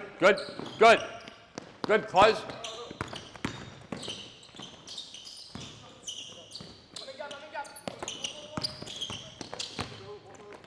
And freeze, good job. And freeze. Good job. Flip it over. Fine. Now, again, we've given them nothing offensively to counter it. But when we talk about pressure systems and disruption systems, we're not talking about steals, deflections, and creating layups. Yeah, that's great. Yeah, we want to try and do that. But it's not kamikaze. It's not someone like those colleges, you know, like Patino when he was at Kentucky and Nolan Richardson at Arkansas, and you know that we're not trying to do that because internationally the players are too good and the games are too long. And the other thing is, every FIBA event is a tournament. So you play 8 games in 11 days. If you're trying to play like kamikaze, get steals, it may not work. This is about being disruptive and dictating who does what offensively. Let's go. So see it, get it. No, flip it over. Do you flip it over? Yeah. Flip O to D. Sorry, my bad. Hit.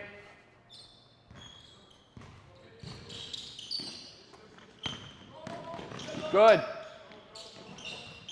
All right, now, were you at the nail? All right? See what I mean about the nail? Spend a lot of time. We used to spend a disproportionate amount of time worrying about this guy. The low eye, I don't know what you guys call it. What position do you call that here? If you're teaching it. Captain, all right? We call it captain, whatever. We used to spend a lot of time on that, and it's important. But off the ball, the single most important defender, other than the guy guarding the ball, is the guy here at the nail. And my man here was at the nail. You see what he did? Which we had film. All right? He put out, in Australia, we have a term bushfire. I don't know what you guys call them here. Wildfires, mate. You know, our bushland, and it rages out of control. So we talk to the captain, to the nail guy, you got to put out bushfires. You got to put out the bushfire. We've got a player in our national team, Nick Kay, right? He's a full-time fireman. And what I mean by that, he just, boom, I help there and I help here. He's elite, right? And what he did was that. I think sometimes we think rotations has got to be kamikaze. Rotations is nuance. I'm at the nail, I come and show a little bit of help, now I'm back. It doesn't have to be, oh, help. It's help and recover, help and recover. Let's go, hit it. Good, rotate out, good. All right.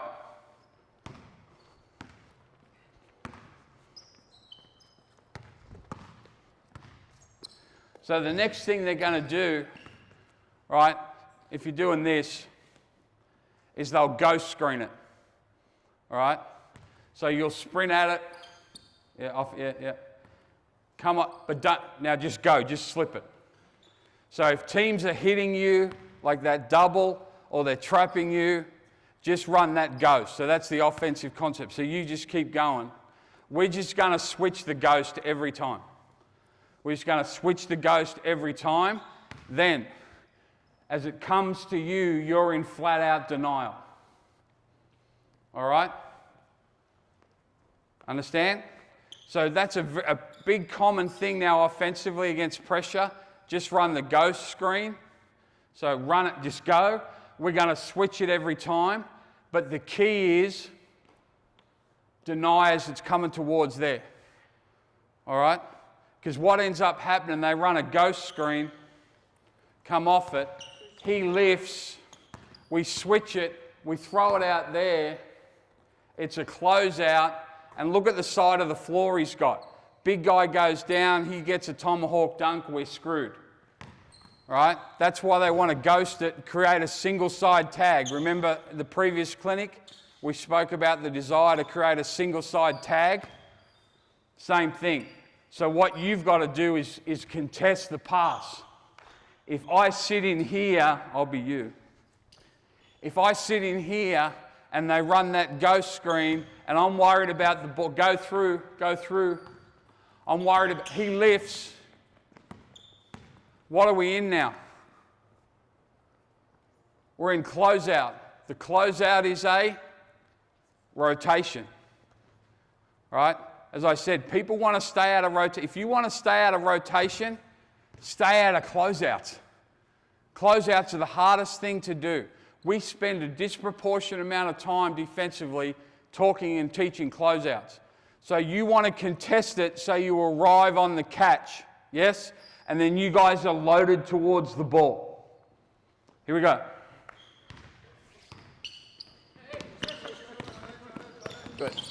Good.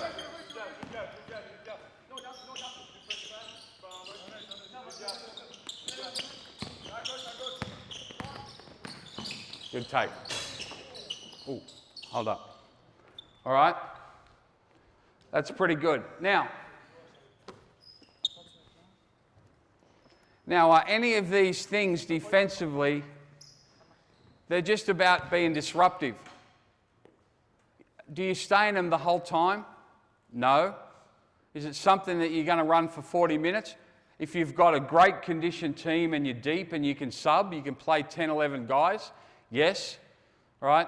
But disruption is about the element of surprise. It's not about kamikaze. It's not about flying people at the ball, consistently, rotating, sprinting around. Eventually, you're going to run out of fresh bodies. So the next thing that they'll do to fight pressure and disruption is dribble handoff. All right? No. Yeah, half court now, yeah. So you just go dribble handoff first side. Right, now, on that, common thing is blowing up the handoff. So just go back. I'll be you for the minute. So as soon as you see handoff, there's one of two options you've got. Come back. You can top block it, just like you would a cutter. So as it's coming, I know there's handoff. I'm going to sit right here and give him no option but to go there. What have I got behind me? I've got a wall behind me. And what's he want to do? Dribble handoff. What have I stopped him from doing? Dribble handoff. Now, good offensive players make it up, so we either top block it and force him, or, right, we hump over the top. So he comes, I'm busting this up, and I'm humping over the top. I'm humping over the top with outside hip.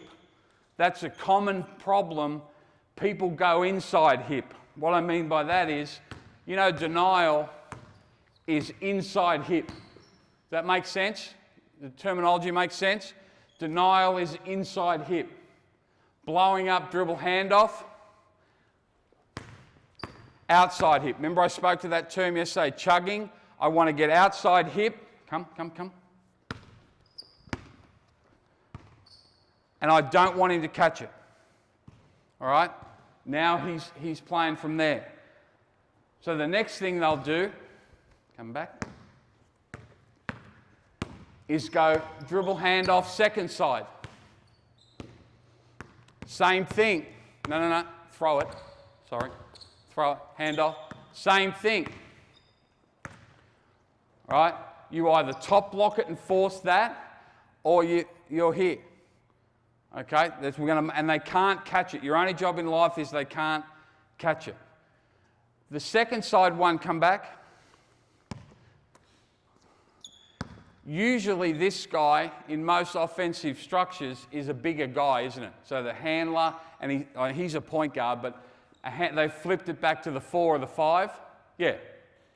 Well, I want to see if the 4 or the 5's got skill. I don't want him to just take 2 dribbles, jump, stop, and go. I'm going to make him pivot. So I'm climbing into him, go dribble handoff, blow it up. Don't let him catch it. All right? Outside hip, play from there. All right, so let's go either first side dribble handoff, blow it up. Second side dribble handoff, blow it up. Good.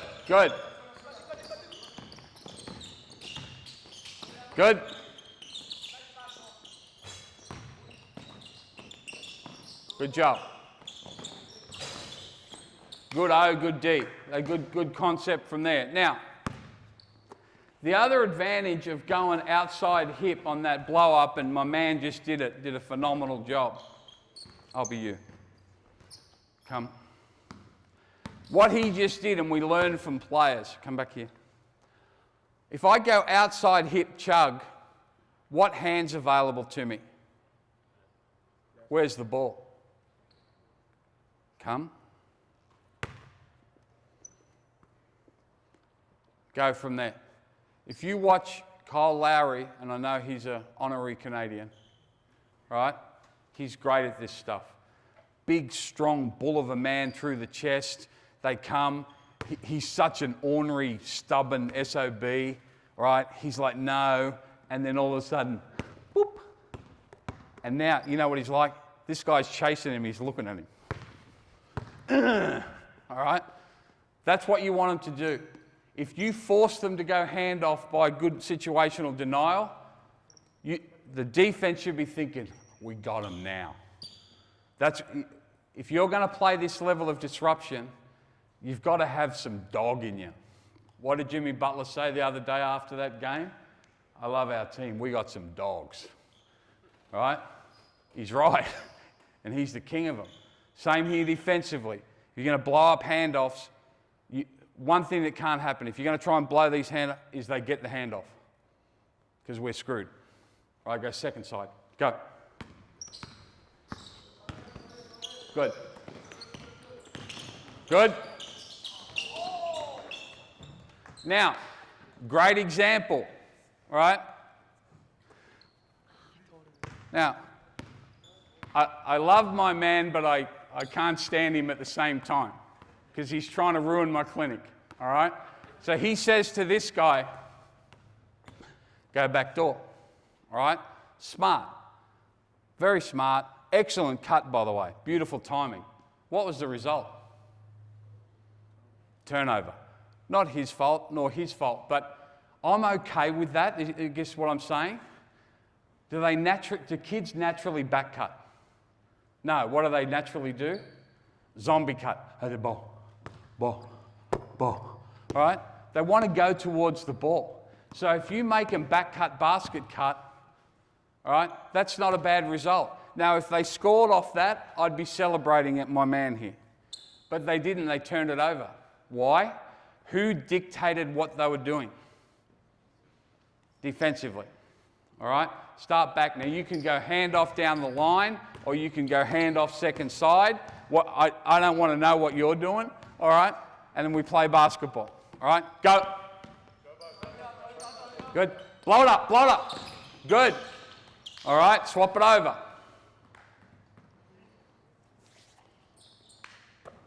Coaches, before you go, I would try and blow up any first side handoff, like every time. I would not allow a handoff, first side. 2 reasons. We're going to set the tone. Screw you, man. We're not allowing you to do this. The first action, we're not allowing you to do it. Secondly, on that, he's trying to throw that back cut. Who was there? Offensive post player, defensive player. So, it's a free whack. All right? You get a free hit. Because if they make that pass, whoopee-doo, what do they run into? 6'8" point guard, postman. Play.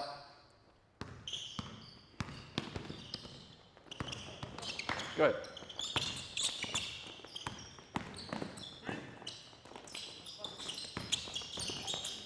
All right, hold up. What happened then? They got the handoff, didn't they? They got the handoff. Was it clean? Did it threaten our defense? And this is the thing. Basketball's not a game of absolutes.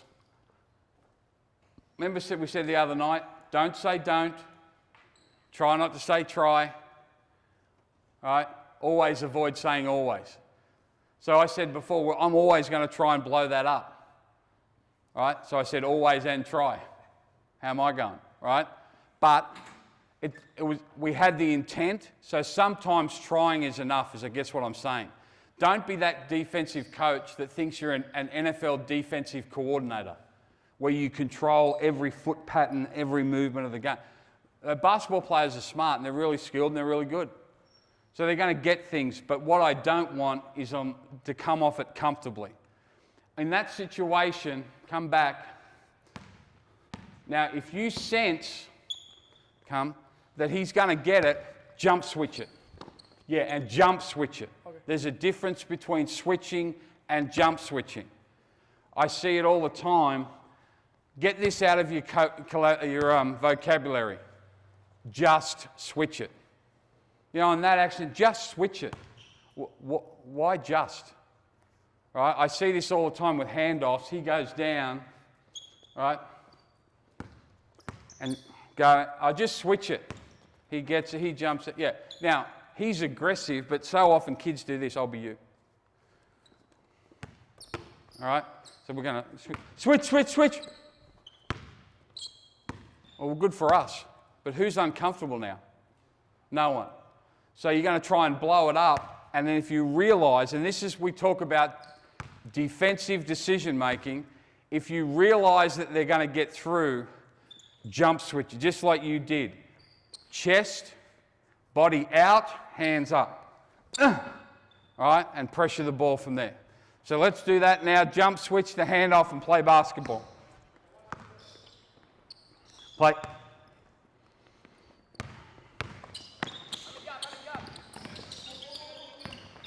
Stop, freeze. Come back, White's got the ball here. This my man here. No, you're right. What happened then? Second side handoff, the ball's moving, and now we're in trouble. We're not in rotation, but we're in trouble. Because if everyone's geared to be disruptive and one guy doesn't do his job, or two guys on that side, it's over. Good players are going to get you. All right? So this is the hard thing about being disruptive, and this is why I say you can't do it 40 minutes a game. Now, there may be coaches in the room that do it 40 minutes a game. All right? God love you. You're a better coach than I'll ever be. All right? But eventually it's going to break down, and then I want to know who to yell at. All right? So let's go second side handoff, but guys, you either blow it up or you jump switch it. The handoff can't happen. Cannot happen. You have to go second side. Here we go.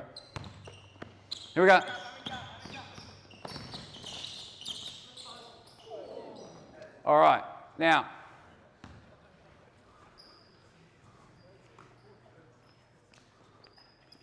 these kids now are starting to drive me insane with their IQ. All right? So I say, you've got to go second side. We're going to blow off the handoff. Who was it? Who was up here? Was it you? Yeah. So he's all right. Screw you, fat boy. All right? I'm going through here. All right? And that's fine. So what do? Now we know, you guys, now we know that we want to blow up that second side handoff. To blow up the second side handoff, what has to happen? The second side handoff. So now, as they flip it, where you caught it, you didn't catch it way up there, you've got to be high side of him and drive in there so he can't get middle now, right? Now jump switch it, all right? And play from there. So that's where playing disruption is hard, because good players will go, oh, you want to do this? Well, I'm going to do that. Remember, the offensive player can always act quicker than the defensive player can react. Action precedes reaction. So now everyone's got to be on the same page. Second side. Good.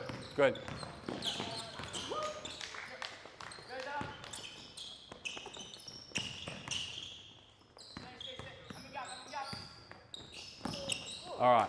Now, first thing. Hey, what's your name? Elliot?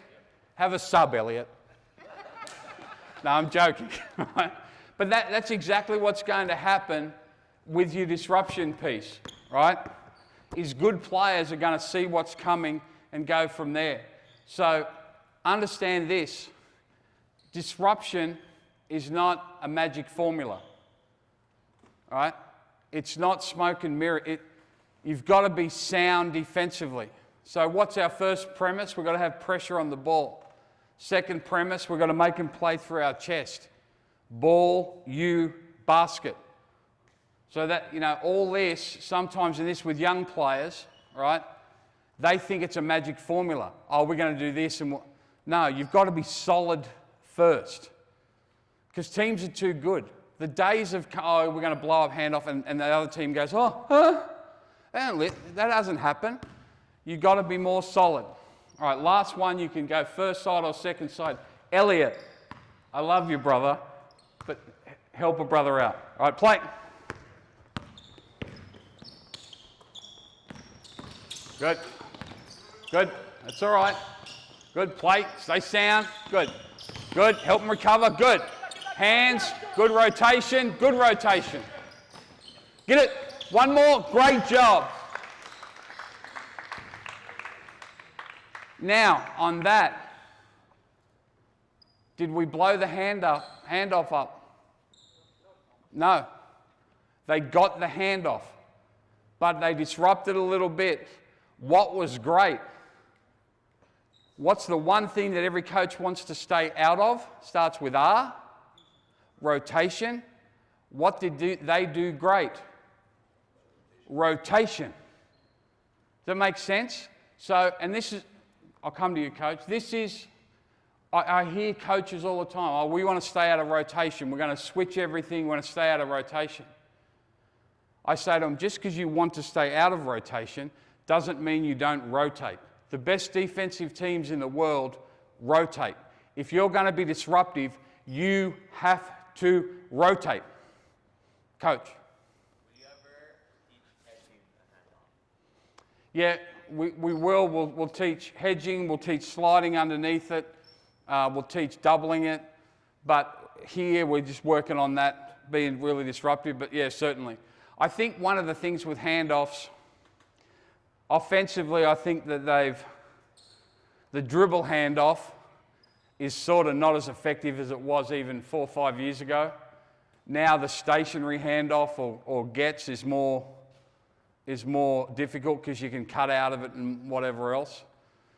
Anytime there's a big kid in a handoff, so it's a 4 or 5 and they're handing it off, we're blowing it up. Why? All right, big person. Let's see if you've got skill. Let's see if you can come to a jump stop and pivot and whatever else. Now, I've never coached against Nikola Jokic, so I'm not sure we'd try and blow it up with him. All right, 7'2" point guard. Oh, you beep, lay up. All right, but you got to get what you want to get done from there. So, any questions on any of that? So we've got situational denial, where we're dictating what they can't do. We're not going to allow this or we're not going to allow that. You've got double situational denial, where and it's a high-risk thing. We're taking away the 2 entries to the offense, see what they can do. Pick and roll, you got switching, you got trapping. Handoffs, you got blow it up. All right? You just want to be able to contest as much defensive action as you possibly can, all right, and have strategies for that. But this is where a lot of youth coaches struggle. They think this is the solution. It's a solution. Just like the pick and roll's a solution offensively, disruption's a solution defensively. All right? The other thing that I'll talk about just briefly is set up in a 2-3 zone. So what would you run against zone, guys? What would you run against zone? 3 out, 2 in? Coach?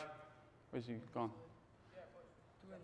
Yeah, 2 inside. So who would be inside, you or you? Yeah, that's fine. It doesn't matter. You're not doing it for long. Hey, it's typical. Everyone wants to go down. 5s want to be 4s, 4s want to be 3s, 3s want to be 2. He's like, no, man, I'm a 3 man. I'm out here, right? So what teams will do now is they'll show zone, and this is one of the strategies behind it. They'll show zone. So what's the kids knew straight away? What do they go to? 3 out, 2 in, high, low. That sound? How much man-to-man offense is 3 out, 2 in right now? How many of your teams offensively have a 3 out, 2 in man-to-man offense? None, right? And if you do, it's not wrong. It's not wrong. However, they've gone automatically 3 out, 2 in. So, on the first pass, you're going. We're matching up. First pass, we're matching up to man. All right? So who would you have? Yep. Okay, who would you have? Who? What's he doing? All right, who would you have? There. And then we play. Now, why is that an advantage? What alignment are they in now? 3 out, 2 in against man-to-man. Now, it doesn't mean they can't score, and it doesn't mean that high-low won't be effective, but this is why teams do it.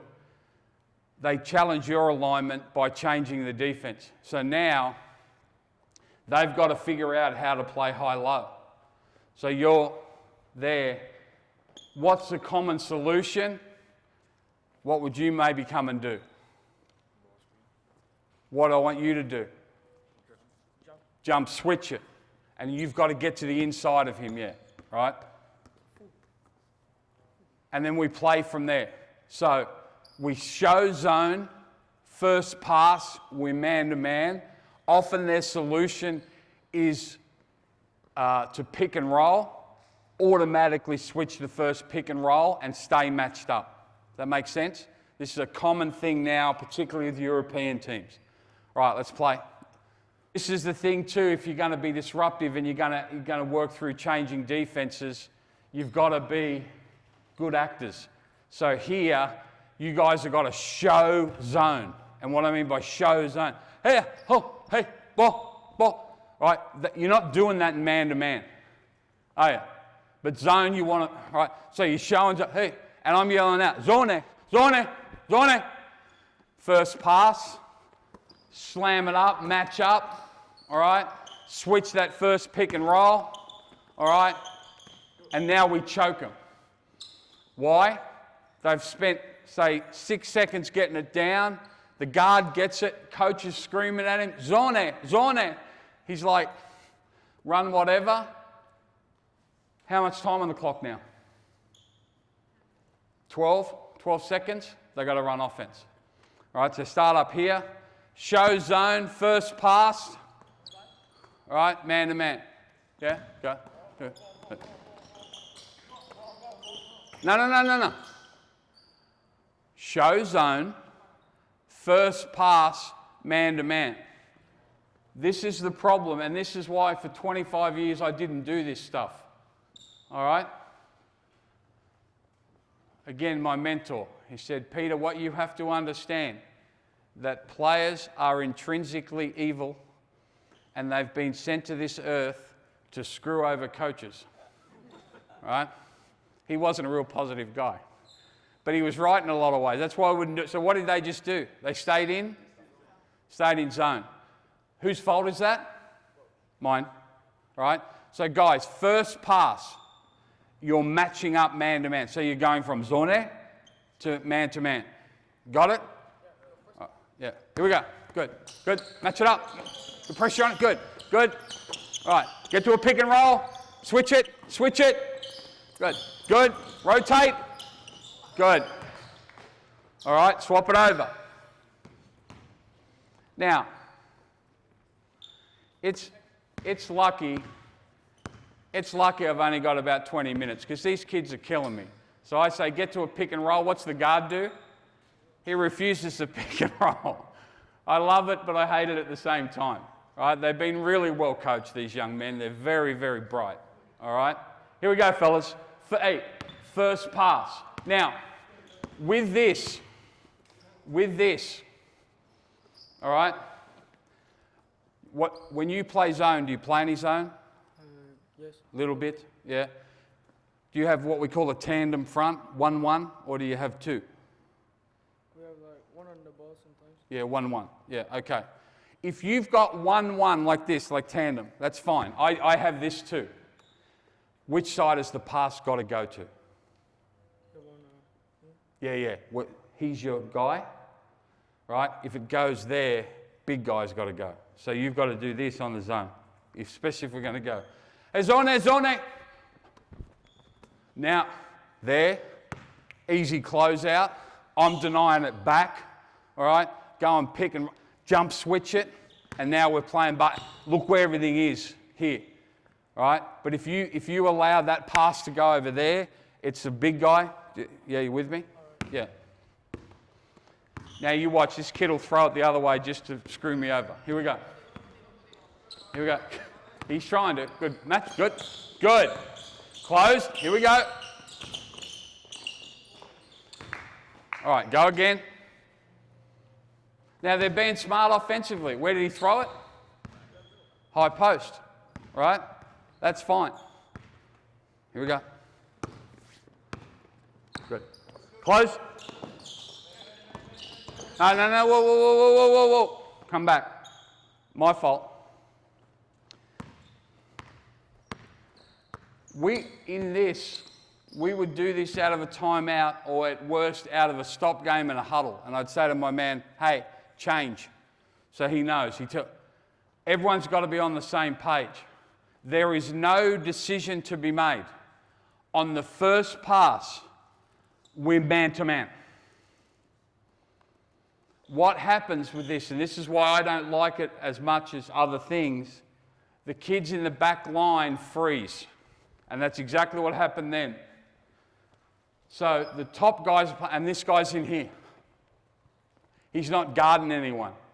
So in this situation, if it goes there and I'm you, I've got to fly here. Bump him. Now come off the pick and roll. Jump switch. All right? Rotate. Now we're man to man. You've got to leave the paint. All right? So you've got to get them to be brave and active. Brave and active. Play. First pass. First pass. Good. Good. Good. Good shot. All right. Now, hey, if he makes that was a hell of a move, yeah? If he makes that, we whack him on the arse and we run down the other end. Good job, baby. Like, that's okay. Now, but you did a good job because you did come up and get him. He made a really tough shot, but you did your job.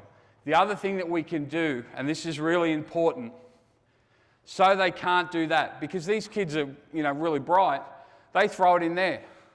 So now you're going to make it go there, all right? Bit more pressure. Now stay here, stay here. All right, I'm you now, all right? Jump out, I'm you. I'm going to hand front that, all right? And now that's an easy closeout. So initially I have to guard two people, all right? Because if I do this,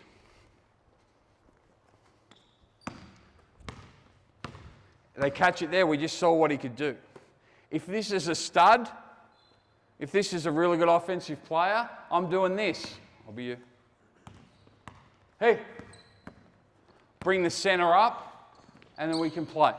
All right, so they can't throw it in there. Let's go one last time with this.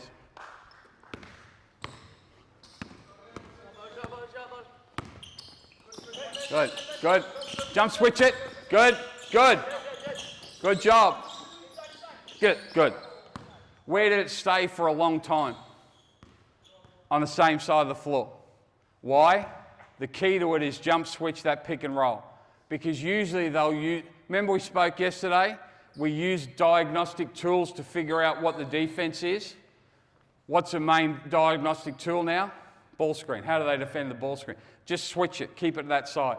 Last thing, and this is high level stuff, but it can be disruptive. When the ball gets reversed, we go from zone to man. No, come back.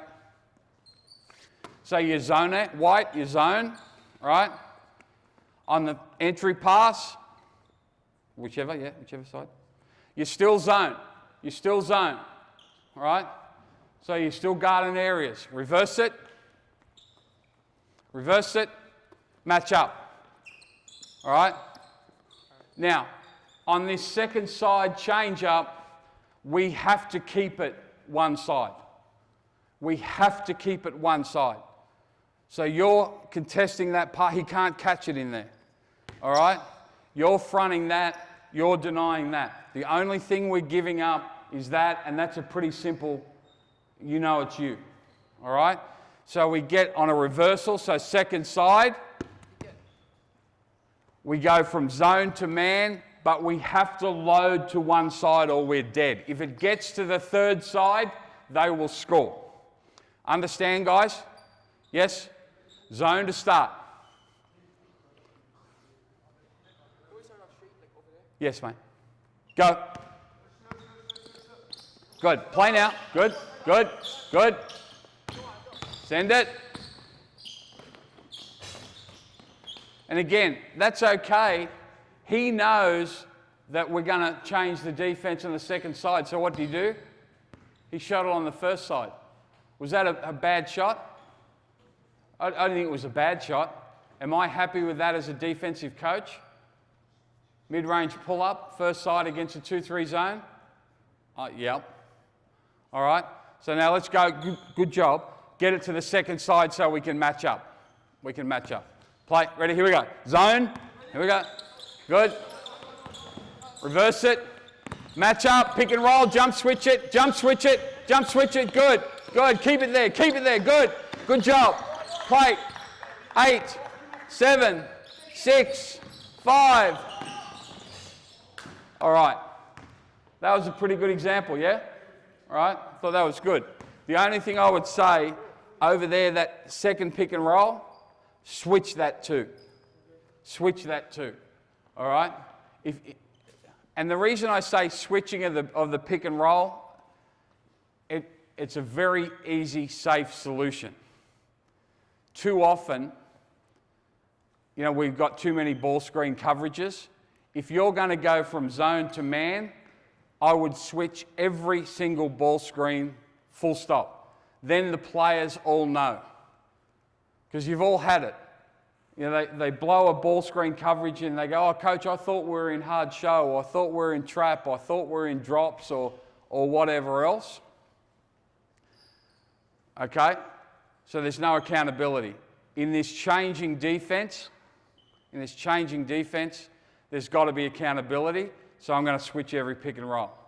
But you've got to be jump switch. So it's got to be chest out, high hands, trying to keep it to a side. Any questions on any of that? You guys get a drink? Get a drink? Get a drink? Yeah. All right, hold the ball. All right, so there's some disruptive things that we've seen. What are some of the pitfalls in coaching that stuff? What do you think are some of the pitfalls? What are some of the negatives in coaching that stuff? First one is, yep, go. Yeah. Confusion? Yeah. All right. And this is why I didn't do it for a long time. Oh, coach, sorry, I wasn't sure when we were meant to well, you know, they're confused, so we got no chance. Right. So remember what we've said many times. Clarity is the new clever. Make sure everyone understands. Coach. Yeah, well, Coach Drew was talking about yesterday, if one aspect of the defense falls, everything else will fall, so everything has to be perfect for it to be good. Yeah, so there's got to be a high level of cohesion. We've got to avoid confusion. We've got to create cohesion. And that takes a lot of, and this is my next point, a lot of practice time. All right? So I know we've got some university level coaches here that have a lot of practice time, you know. But I'm sure some of you only have maybe 2 90-minute practices a week. It's really difficult. You've got to teach skill, you've got to teach concept, you've got to teach your offensive system, your defensive system. Now you've got to add this, you run out of time. All right? And remember, if you add, you must subtract. So if you're going to spend a lot of time doing this, something else has to give. You're going to have less time doing this. Any other questions around that, or even the offensive stuff, or anything that we've covered? We're on the home stretch now. I want to make sure that I help you as much as I can, or answer any questions, or clear any confusion. All right, again, you know, really good job by these young guys. You know, it's a long 2.5 hours where we're spending a lot of time, and I'm coaching you and expecting them to catch up. You know, again, credit to coach, and I know this is a provincial team, so they've got a lot of coaches. Yeah, coach, it's not just you.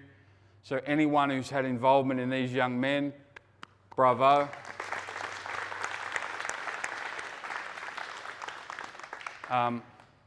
Couple things to wrap up here. Congratulations on your decision to give up a full weekend. I know there's multiple tournaments on, in and around the province this weekend. But the fact that you've said, no, I want to get better and be better so I can help my players more is a huge credit to you.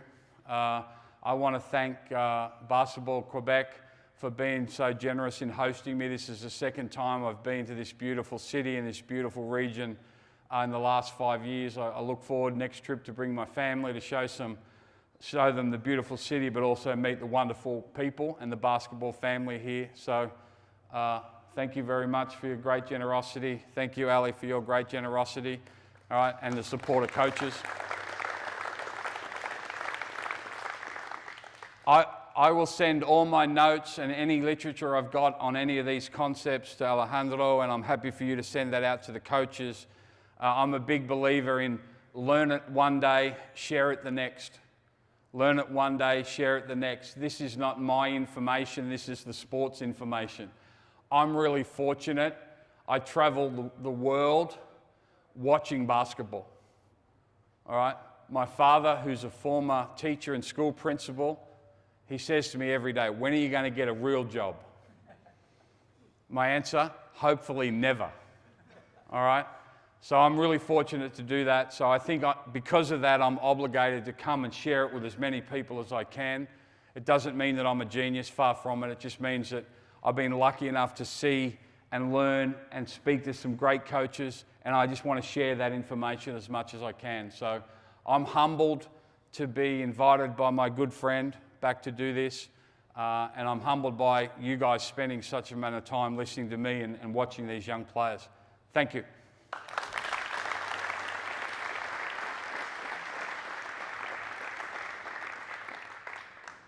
Thank you, Coach, for coming here. Montreal, traveling all the way from Australia and sharing all this knowledge and those experiences. Great job, and thank you for coming here. Really appreciate it.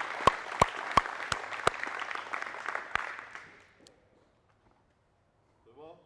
Good. Coach, merci. Ça s'est libéré un petit peu plus tôt. Ça va nous permettre de profiter de votre dimanche un peu. Pour ceux qui sont en congé demain, en profiter également demain. Profitez du restant du week-end. On espère que vous avez retiré des informations de ce que vous avez vu en fin de semaine. Comme on a dit, on va partager les vidéos par la suite. Les notes des coachs, la même chose. Profitez-en, n'hésitez pas. Vous avez venez jaser un petit peu avec le coach, il va avoir un peu de temps, c'est un bon moment. Sinon, au plaisir de vous voir sur le terrain très bientôt, sinon à l'automne. Passez un bon été, puis à la prochaine.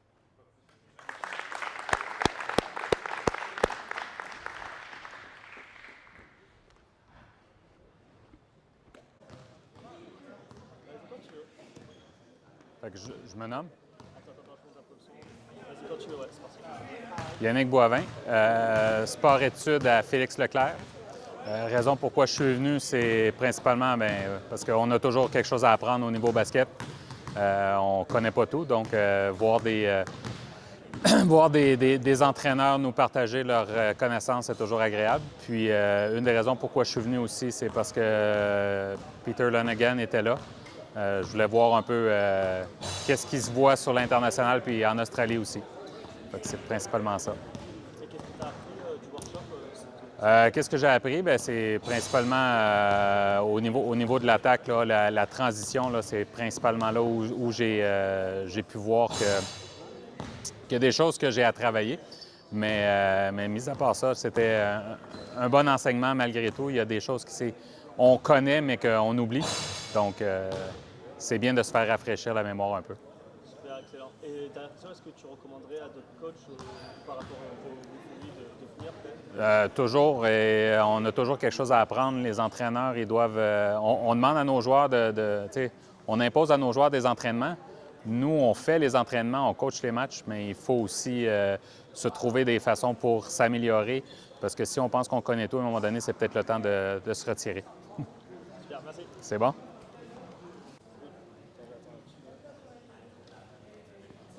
Est-ce que tu peux te présenter, dire comment tu t'appelles, ce que tu fais dans la vie?